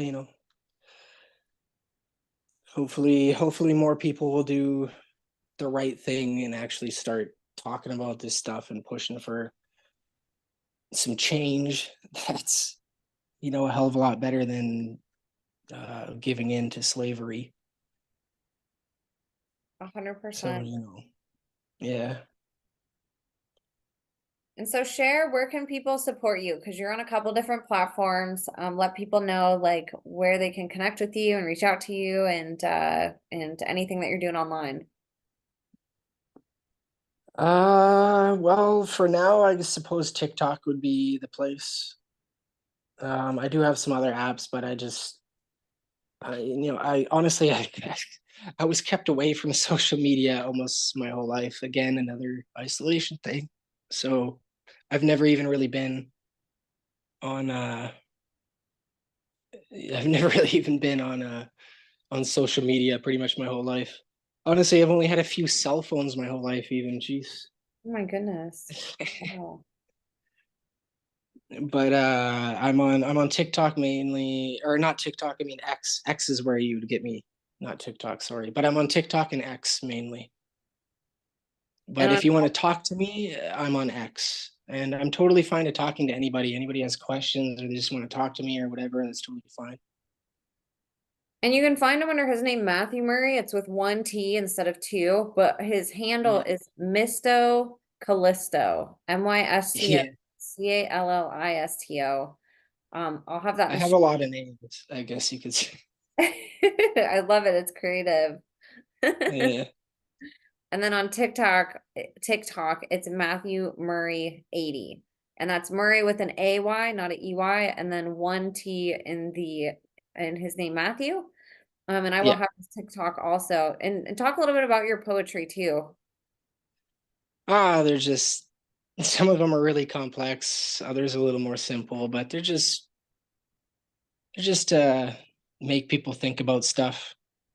I mean, some of this stuff is linked to I guess this is another thing I could touch on that's related to the psychic soldier type stuff.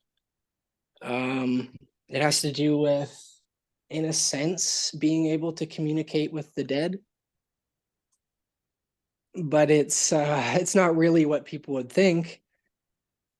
See, when this has to do with quantum physics and time and stuff like this, and consciousness and space and time, because when it comes down to it, I mean, time is just, it's not, I mean, it's the measurement of something, but it isn't really real. So I mean, like, and obviously the past existed, so there's certain things like when a person dies, does that mean everything they were is just gone, or are there connections to say like the gray fox, where if you could empathize essentially with a dead person or a mind of a dead person, find their specific conscious code, you could say, then you can tap into old perceptions essentially. And you can kind of speak with the dead as they can give you ideas. And there's interesting things about it. Like there's people who would say, like there's religious ideas behind it. A lot of them, well, like Catholic people in particular, old religious teachings teach people to be afraid of these. These are again linked to, I mean, like back in the day, like the Salem witch trials, for example, this was linked to children, typically women, oddly enough, who had weak psychic abilities, and people take notice of it and kill them because they thought they were possessed by demons and stuff like that. Because they'd be speaking words that people they knew were dead had spoken in exactly the same ways, like literally to the point where the words are exactly the same, even the tone of voice would be basically exactly the same. Very weird things like that. But so I don't know, I lost my train of thought there. Why did I bring that up? Psychic super soldiers. Uh, oh yeah, well I guess I don't know. So you can essentially kind of communicate with dead people in a sense, but it's an empathetic connection. Like essentially the brain that existed in the past at one time was projecting thought patterns, you could say. And these thought patterns go beyond space and time. So even though the person's dead, the thought patterns project into the future and they're linked to consciousness in a sense. So if you can make a proper empathetic connection, you can tap into things like that, get insight into stuff. It's not an easy thing to do, and it's not like people would think, where they would think they would, get into this person's mind and get exact specific information or details about that time or something like that. It's more just an empathetic conscious connection of feeling in a sense. So you get understandings. You get basically being like feeling what a dead person felt, if you know what I mean. But I don't know, it's interesting. It's not exactly what people would think it is. It's less so, but you can definitely do some interesting stuff. Like I said, when I was a kid, I used to do this kind of stuff all the time. Some of the stuff I would say to people would be stuff that dead people they knew had said. And that's why it was so, and there's no way I could have known them. And that's why they would think about these things and they'd be like, well, that's weird. They make, and that's the other weird thing about it, is I would be saying these specific things to this specific people that would understand it, which is even more weird if you think about it, right? It's just like, I don't know. This is weird stuff. Yeah. Oh, hold on a second. Okay, sorry. No worries. Yeah, it's My, really fascinating, like the things that we're not taught about our own biology and psychology, in our bodies. And that's been so valuable, like learning that through survivors who do have such a deeper understanding of what our bodies are capable of doing on, both ends of the spectrum, from like high performing, and intelligence to, what being broke, like when you reach the point of death or being broken down so severely, like how trauma affects our body too. So yeah. I appreciate you like shining a light on a lot of this stuff, because not a lot of people have the courage to talk about it. So thank you for coming on and for sharing all of this today, Matthew. No problem. Thank you for letting me. Absolutely. You're welcome on anytime. You're a wealth of knowledge, and it's fascinating learning from you. And, again, you're so young. I think it's inspiring that you're already out there speaking up, you're putting pieces together, and now you're trying to give your own piece of the puzzle to others, and let it fit into their story, or allow them to, plug it in and make sense of the world even more. So what you're doing is really important. You know, I'm so sorry for what you went through and that you had to go through all of that to learn all of this. And I'm really excited to see, you know, what you keep doing with all of this knowledge that you have and the ways that you keep impacting the world and helping people understand. You know, I feel like you're just dipping your toe in, you know, the water of what you're gonna do, you know, and just know that like we have your back, I have your back, and we have your back, the community does, you know, we have our eyes on you. And everybody, I'm gonna have Matthew's Twitter or X, whatever you guys want to call it. I still can't call it X yet. I'd call it Twitter. I'm just like, X just sounds so weird. And then TikTok, I'm gonna have all of that information below. They're just hyperlinks. You guys can just go ahead and click. Go support. It's so good to have our eyes on survivors and to, you know, let any opposition know that we're watching them and if they try any funny business, like we have their back. You know, I said in one episode, survivors have an army against them and they don't have one behind them, and like we have to change that. You know, we have to go after the people coming up against them, realize that that's the only divisive party that we should all have is child protectors and child perpetrators. Like that's the only dividing line that should exist in the world, honestly. You know, we need to come together and like and go after the real enemy, and trust me, it's not Democrat and Republican, it's not black versus white, like it's literally a battle between everybody that supports children and wants to protect them, and then people that want to exploit and abuse them, you know? So we all need to come together around these amazing warriors coming forth like Matthew to share their insight and knowledge that they learned that we shouldn't know. You know, it's the stuff that has been hidden for generations and generations. So please go support him. And Matthew, just thank you again for coming on. I really appreciate it and hope that you come on again. Yes, definitely. I would love to speak more on this. So, I but have a thank you feeling too that for having me. you're going to. I have a feeling in my gut that that's exactly what you're supposed to be doing. Well, I'm definitely gonna try as best I can. I mean, I don't know, who knows what the future holds, but we'll see anyways. And take my time. Not Yes, rush things too much. one But step at yeah. 100%. And you guys, thank you so much for listening. We couldn't do this without you. Your support means the world to us. I'll have all my stuff in the show notes too. Keep in touch. I know you guys are on every single platform. I don't expect you to be. I don't even like doing it myself, but I don't know what platforms are going to kick me off, so I just try to be on all of them. And I would encourage you guys to do the same, even if you don't use them. Like, get them just to keep in touch with creators, just in case something happens on your main platform. So connect with me wherever you guys can. I love you guys so much. This show has been what it is because of all of you. I can't express enough gratitude. Thank you for caring about all the guests in the show, for me, for all of it. You know, we couldn't do it without you. So you guys, God bless you. Thank you again for tuning in, and we will see you next time.